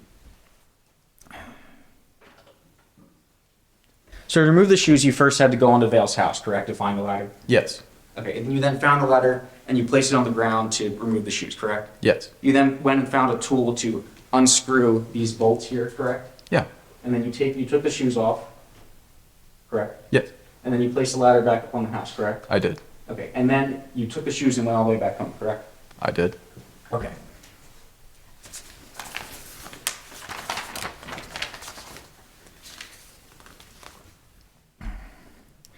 So you went through all the effort of removing the shoes and placing the ladder back on the house, but would it not have just been easier to take the whole ladder, correct? Objection. The question calls for speculation. Calling for the witness's opinion. Well, sustained. Does call for speculation. Okay. Okay. You're able to lift a collapsible ladder, correct? Objection. Calls for speculation. Overruled. You can answer that. With all due respect, it's a lot easier to carry ladder shoes than a giant ladder. But you had to put the ladder on the ground in order to remove the shoes, correct? That's still a lot different than carrying it to my house. The ladder is collapsible, correct? That doesn't make it too much easier. It's still a giant, bulky ladder. Okay. Now, stealing the shoes resulted in Parker falling, correct? Objection. Speculation. Well, I'm going to give some latitude. Overruled. I think the witness has already indicated he was concerned about what could happen. That's why I placed the note. Overruled. I was worried that it could contribute to an accident, and it contributed to it, but I wouldn't say that's the only. If you had removed the ladder from the situation entirely, Parker would never have fallen, correct? Objection. Speculation. Your Honor, this is purely a logical question I'm asking the witness. If the ladder was not in the house at all, there was no chance of a fall because the witness could have never the plaintiff could never have climbed the ladder. It is getting into some speculative area. I'll allow some latitude. I'll overrule the objection. Let's make the point and move on. Okay. So if you had taken the whole ladder, Parker would not have fallen off the ladder, correct? Objection. Right, Speculation. Sustained. Okay. No further questions this time. All right. Redirect. No, Your Honor. All right. Thank you. Witness may step down. Thank you. That concludes the witness testimony, as that was the defense third and final witness. Consistent with the rules of the competition, we do arguments in reverse order. So defense, whenever you're ready with your closing argument.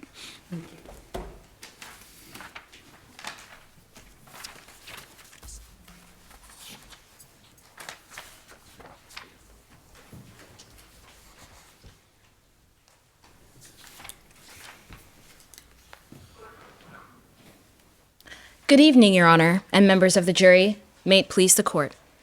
Today, we are here on behalf of Dakota Reese, who has stepped up. Vale Taylor, Reese's next-door neighbor, had a rowdy home renovation disrupting his much-needed daytime slumber due to his profession as a RN and hindered his ability to serve and treat his patients in proper conscience. Mr. Reese spoke to Miss Taylor on numerous occasions about being quieter with home construction, but to no avail, Miss Taylor would simply continue with the renovations, completely ignoring Mr. Reese's pleas. Mr. Reese would eventually decide to take matters into his own hands, taking Miss Taylor's ladder shoes when they are away on vacation. However, rather than halting their home improvements, Miss Taylor decided to have an unattended minor clean their gutters with no knowledge of ladder shoes. Miss Harper thought a quick shake was enough to make sure that the ladder was safe. But as they climbed up the ladder, they fell. Within a week, Miss Harper would get into a terrible car accident with Miss Jones, a next-door neighbor, sustaining minor injuries as a result. Mr. Reese has stepped up and taken responsibility for the theft of Miss Taylor's ladder shoes. However, as the evidence in this trial has shown, he should not be held liable for negligence. Under Maryland law, negligence is doing something that a person using reasonable care would not do, or not doing something that a person using reasonable care would do. Reasonable care means caution, attention, or skill a reasonable person would do under similar circumstances. The 4 prongs of negligence are duty, requiring a certain standard or contact for the protection of others under unreasonable risk. Breach, failure to conform to that standard. Causation, close causal connection and resulting injury, and damages, actual damage or loss by others. Dakota Reese cannot be held liable unless the plaintiff unequivocally proves all 4 elements of negligence were met and that Dakota Reese was the primary cause. If even one prong of negligence is not met, Dakota Reese cannot be held liable because his actions are more likely than not connected closely enough to Parker Harper's claims. We heard Miss Jones, who testified today about her role in injuring Miss Harper after crashing into them, causing their pain to be exasperated and new injuries to be added. Miss Jones even offered Miss Harper physical therapy, but they never took her up on it. Even after the car accident, Miss Jones saw them jogging around the neighborhood and practicing their bass drum, almost as if nothing had happened. Miss Jones had a duty to drive responsibly and breached that duty the moment that they injured Miss Harper, and they have stepped up and taken responsibility for their actions.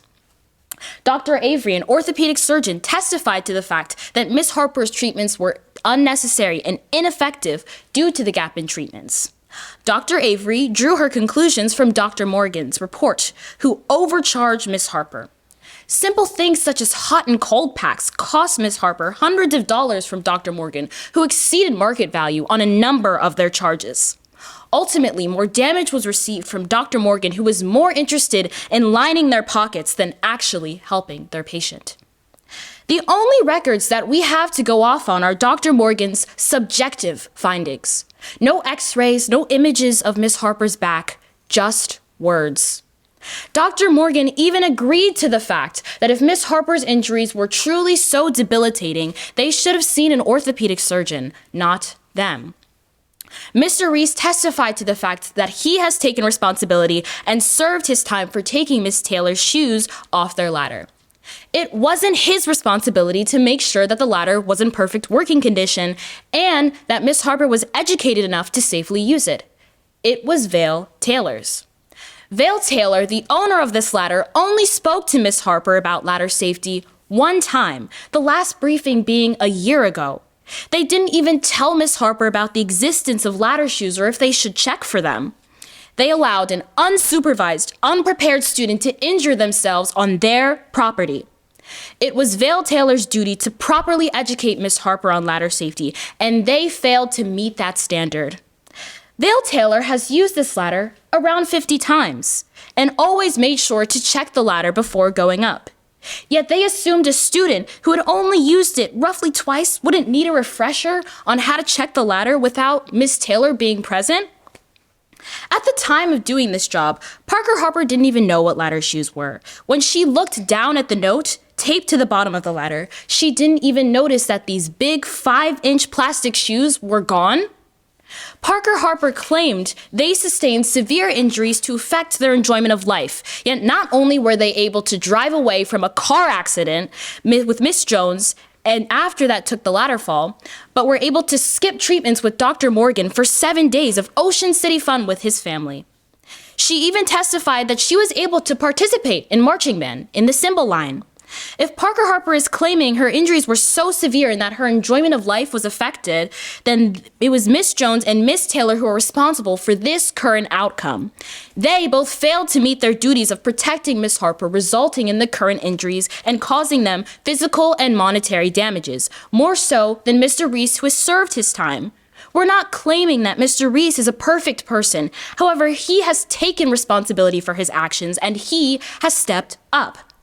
Miss Harper received more damages from Dr. Morgan's steep prices in Miss Jones' car accident than they did from the ladder fall.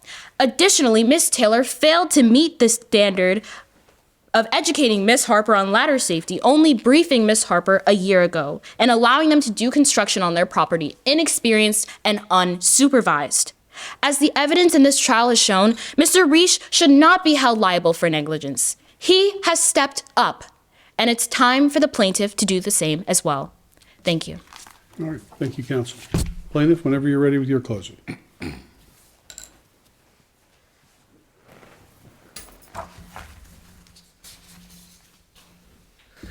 Ladies and gentlemen of the jury, I want to thank you all for your time and listening to this case today. Now, before you deliver your verdict, I'm going to recount some of the facts of this case. This case ultimately boils down to a simple conflict between two neighbors that sadly resulted in the injury of a third party, our plaintiff, Parker Harper. Dakota Reese was angered by the noise of construction work by their other neighbor, Vale Taylor, and the two of them were unable to agree on a compromise. Now, instead of acting like a reasonable adult and seeking out county council intervention, Dakota Reese committed a crime by trespassing onto Vale Taylor's property and stealing critical safety instruments from Vale's ladder. Now, Dakota was convicted of this crime in a court of law beyond a reasonable doubt. Dakota has also admitted that their motive for stealing these shoes was to stop Vale's construction work. Moving on through that motive, ladies and gentlemen, I'm showing you here. This is an image of the ladder that Vale owned. And I want to ask you all, what is easier? Removing a ladder from the house altogether, or going through the effort of finding a tool, placing the ladder down, removing the shoes individually, placing it back up, and going back home? This was a collapsible ladder that could have easily been taken from the house, and without the ladder in the situation, Parker would never have fallen because there was no ladder to climb to begin with. By stealing the ladder, Dakota created a possibility of someone getting hurt. Dakota has mentioned that the construction work affected her work life. And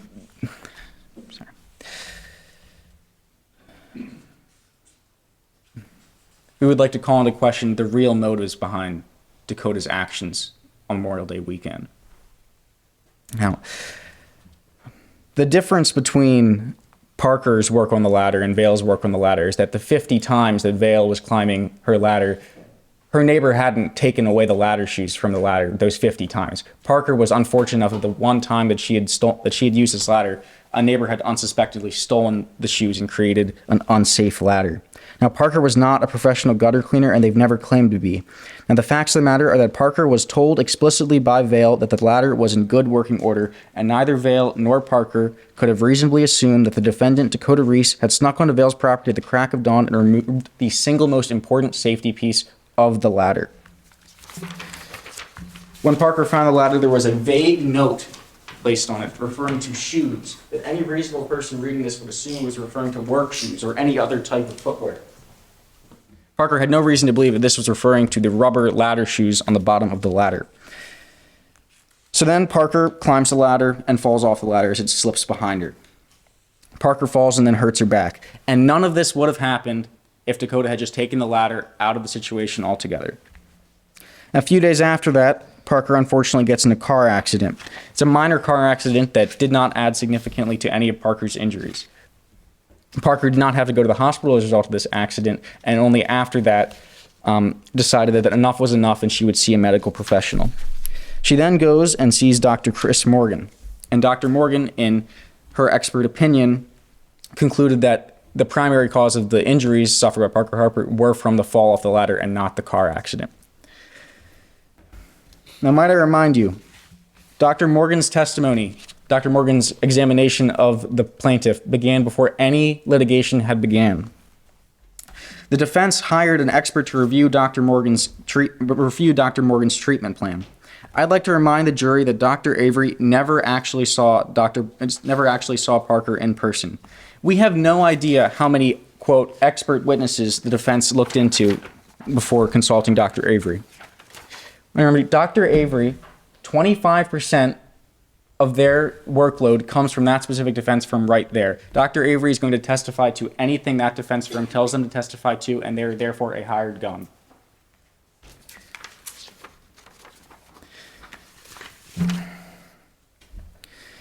Now, ladies and gentlemen, I'm going to be showing you a copy of the jury instructions that you're going to be receiving in a few minutes. This is going to ask you to determine a few things regarding your verdict in this case. Number one, did you find that Dakota Reese was a cause of Parker Harper's injury?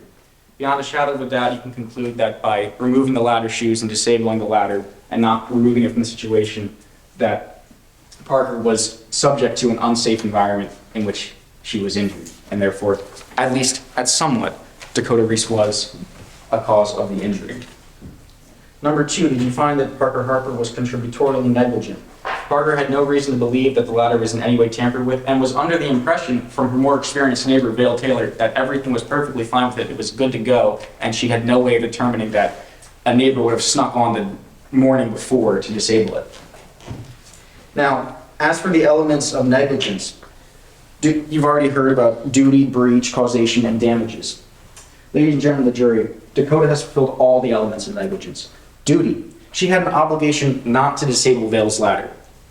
Breach, she went and did it anyway. She committed a crime by stealing the ladder shoes and breaching her duty not to disable this ladder. Causation, Parker fell off the ladder as a direct result from the theft of the ladder shoes. And damages, as a result of the injuries sustained from the ladder, Parker had to pay $6,000 in medical fees and lost much of her summer of senior year as a result, especially being unable to play bass drum in the Towson University marching band. Now, Dakota Reese did not just steal some ladder shoes, she stole Parker's entire senior year. In addition, with that being said, the plaintiff requests that the defendant, Dakota Reese, pay the plaintiff damages in excess of $75,000 for medical bills and Parker Harper's pain and suffering. Plaintiff rests. All right. Thank you, counsel. Both sides, thank you for the manner in which you presented everything tonight. As we always do, we're going to take a brief recess. I'm going to go confer with my fellow judges. We'll tally up our scorecards, come back and give you our decision at that time. Best estimate, 15 minutes. We'll try and make it shorter than that, but around 15 minutes. Court's in recess. All rise.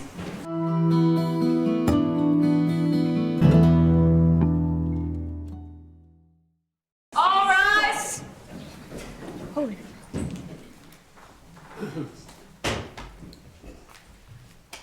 Be seated, please.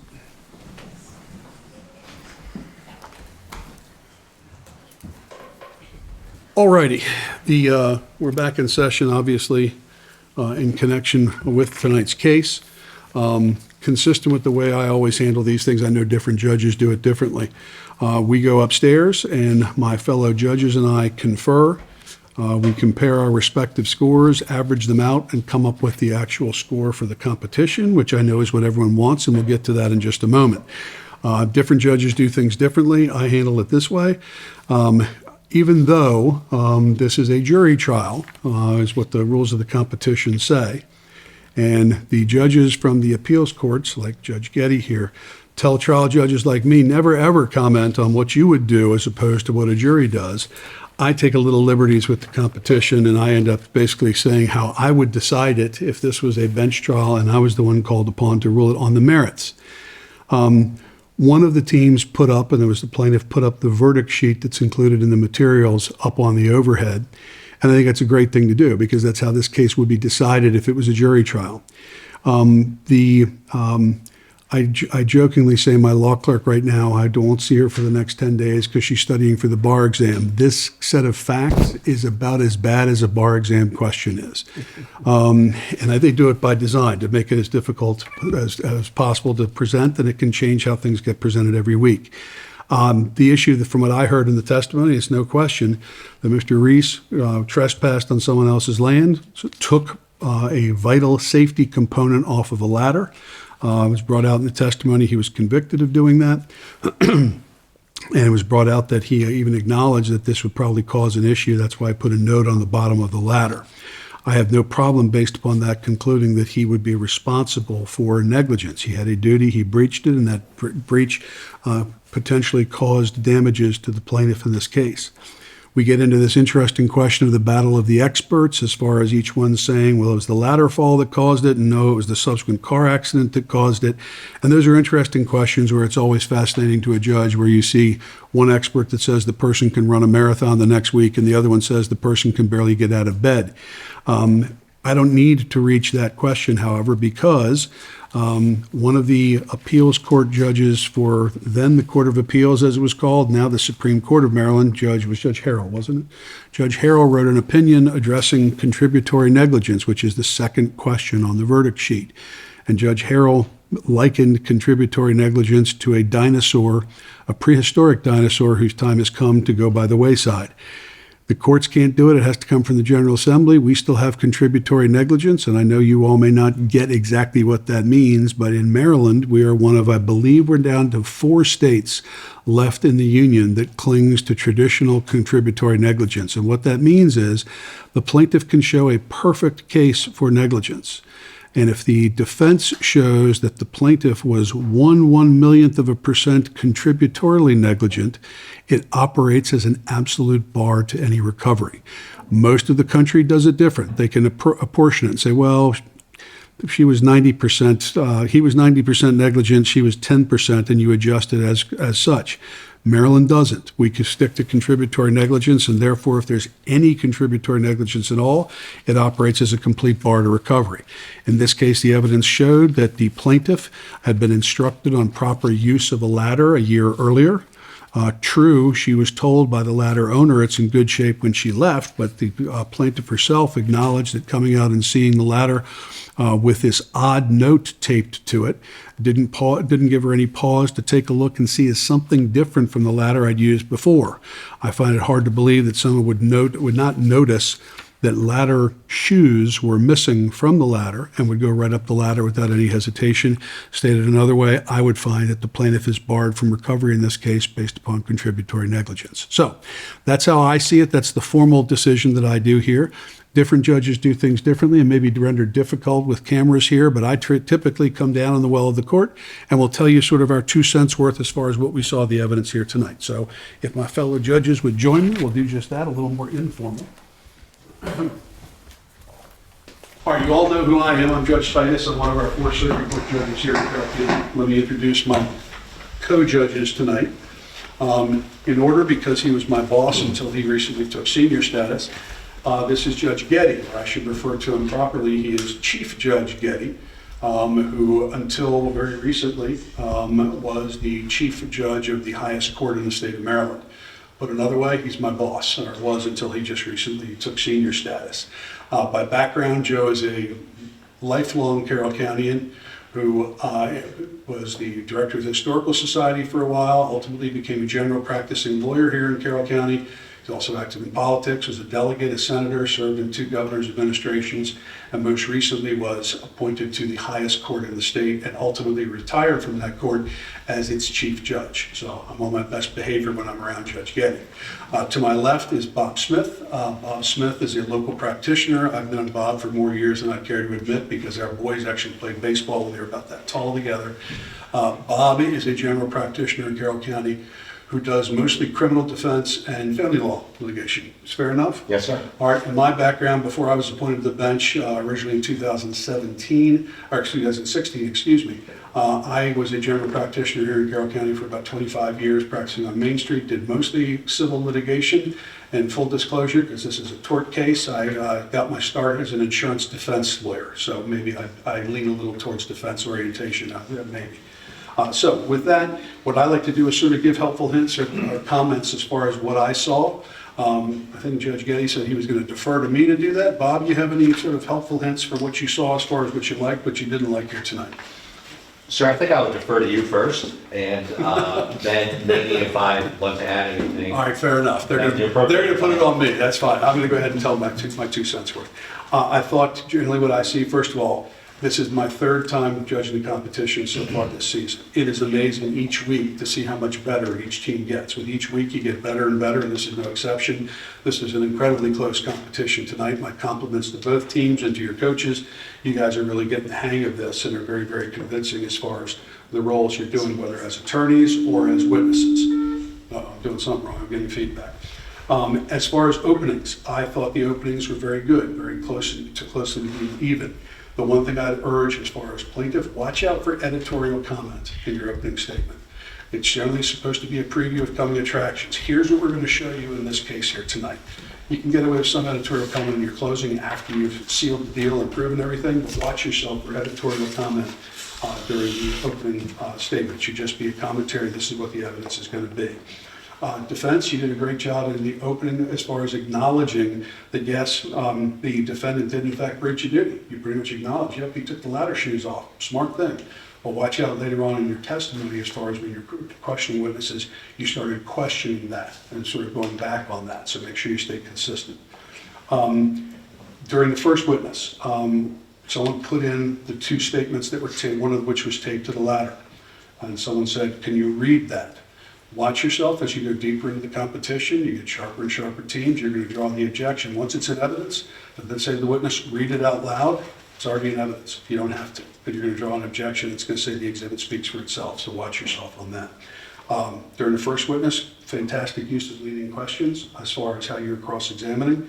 I didn't quite understand some of the direction you went as far as when you're suggesting somehow the ladder owner was at fault. The ladder owner went out of town and left a perfectly good ladder there. I'm not sure where you're going with suggesting the ladder owner did something wrong. I didn't quite follow that. As far as Dr. Morgan, I thought fantastic job challenging the qualifications on voir dire. Good job as far as reviewing, going through what was reviewed to reach the opinions. I thought the cross was great as far as bringing out that the chiropractor acknowledged overcharging. That's the first time I've heard that so far in the competition. And one of you, I forget which, walked over, and I love it as you learn more and more. There's something on the overhead, and then leave it up when they're done with their direct, and one of you walks over and says, I'm going to take that right off here. Always do that. Don't leave the exhibits up to let someone watch the whole time. As far as the plaintiff's third witness, I thought it was a very good job bringing out the fact that there's the subsequent motor vehicle accident that was there. I thought it was a great job on cross bringing out the fact that the plaintiff saw the note at the bottom of the ladder. That's a significant issue, as you just heard how I would have decided it. So I thought it was very good. One thing to watch out for, and maybe this is because I know your coaches are all prosecutors sitting in the back here, so they're used to criminal matters. It's a motion for judgment in a civil case, not a motion for judgment of acquittal. Acquittal is a criminal case. It's a motion for judgment in a civil case, which is what we've got here, so watch your terminology. As far as the defense witnesses, again, I thought it was a very good job emphasizing the impact to the plaintiff's car. As far as what you were showing was there, the plaintiff was in immediate pain. As far as the defense witnesses, on cross-exam, for whoever's doing the cross-examination, don't let that witness take control. One of the witnesses sort of trying to talk over you. At some point, if you're saying it calls for a yes or no, and they keep going from there, it's perfectly fine to say to the judge, Judge, will you instruct the witness to answer with a yes or a no? We can go from there, so remember that. As far as the doctor's concerned, as you go deeper into the competition and you're going to have stronger and stronger competition across from you, watch yourself when you're asking for an opinion. What you're supposed to say to the witness is, do you have an opinion to a reasonable degree of medical certainty within your field? And in this case, it's orthopedic surgery. What your opinion is. Watch as far as the phrasing to get there. And finally, as far as the affidavit, for Dakota Reese that was used during cross-exam, great job going to the affidavit. Fantastic job. Watch yourself on admitting the whole affidavit, because as Mr. Smith pointed out when we were talking upstairs, what you're going to find is if the affidavit's in, and I know this is for the competition, we don't actually have a jury, that whole affidavit comes in, the entire thing. If you want to get one point out that the person was inconsistent and said, I wasn't, whatever the word was, aggressive or whatever the person said, just bring it forward and do the same things that you did. You gave an affidavit, right? It was all true and correct in your affidavit, right? It was given much sooner in time than now. Your memory would be better then, right? And isn't it true in your affidavit you said this, and yet tonight you're saying something totally different, right? You don't necessarily have to put the affidavit in. Just get the person to acknowledge, yep, I did say that, and now you're bringing out the fact that they said something inconsistent. So those are my 2 cents worth as far as observations. Bob, you got anything more? Just on the affidavit, the difference would be that everything in that affidavit, if you admit the entire thing, there's going to be a lot of things in that affidavit that are not necessarily favorable to your case. Yeah. And once that goes in, it's a very small distinction. It's a nuance, but it's really important because that whole affidavit goes back with the jury, and then they can look through that. So the way to do it would just be to mark it, refer to it by number, get the admission out, and then move forward. It's a very small distinction. It's an easily made mistake that's made by a lot of very experienced trial attorneys. All the time.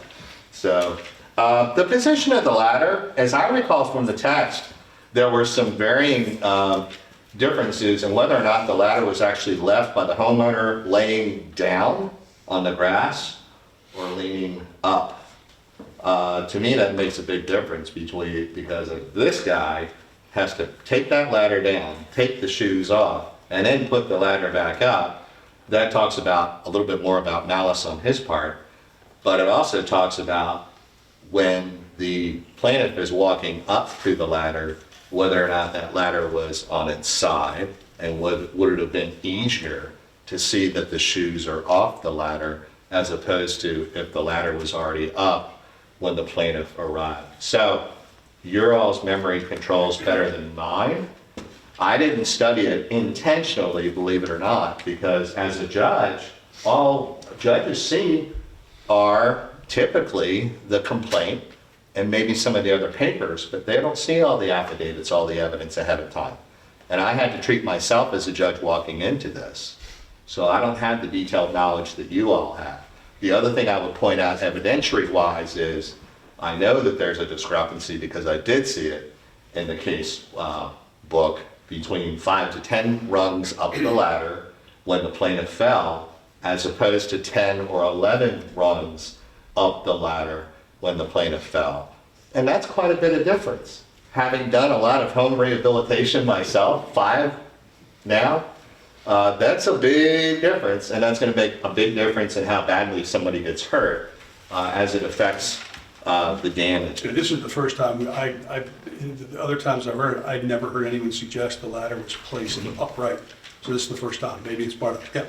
So it's because in the book, it's kind of vague how it mentions it. So like Dakota says that she leaves the ladder leaning on the house, and Parker says that she finds the ladder leaning on the house. But it doesn't say if it's like leaning horizontally or vertically. I see. Well, you can argue the other way. So, but it's an interesting difference from the prior weeks. So. First thing, it sounds like a small point. First thing I heard tonight, I judged the other night, you had Judge Chop Liver because you didn't have any real judges, and tonight you have the chief judge from the entire state.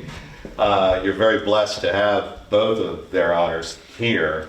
The first thing I heard tonight mention of was that your defendant watched a video on how to take these shoes off the ladder. That's a lot different from just walking up.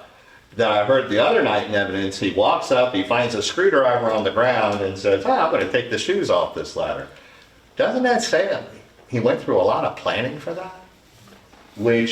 Whichever team is going forward, you might want to make a big deal out of that. So, you saw the ladder. You go home. You watch a video on how to take these shoes off. Doesn't that say a lot about how malicious he is in doing that? And then you came back with tools. You can't just do it with a screwdriver, ladies and gentlemen, because you got a bolt and you got a nut. He has at least 2 tools to take that stuff off. That takes a lot of planning, a lot of forethought.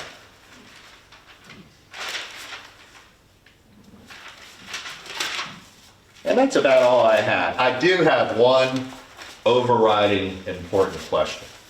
I know what this is. Did Mr. Reese ever get his mojo back? I did. My mojo is pretty restored, I'm not gonna lie. Glad to hear it. Sure. That's fine. Mr. Mellor, before we announce the final one, should come on up. You can bring the trophy up, and that way I know we're done flapping our jaws. I know everyone just wants to know the score, which we got, and so that everyone understands. As I explained, the 3 of us went upstairs. We each scored it independently. We sat down, went through everything. The reason we went upstairs, full disclosure, I can't do math. That's why I went to law school. I have a spreadsheet that does the totaling for me, and it's fail-safe and foolproof. So we used their spreadsheet. We averaged our scores and came up with it. I will tell you, this is the closest score that we've had all season for me. It comes down to 1 point, but the way we scored it was as follows. We scored it for the plaintiff at 122 and the defense at 123. Could not be any closer. All right, so congratulations to both of you. Someone's got to come out ahead with more points. You all did, but you both were fantastic tonight. Congratulations to both of you. Wonderful job for both. All right, give yourselves a round of applause. All right.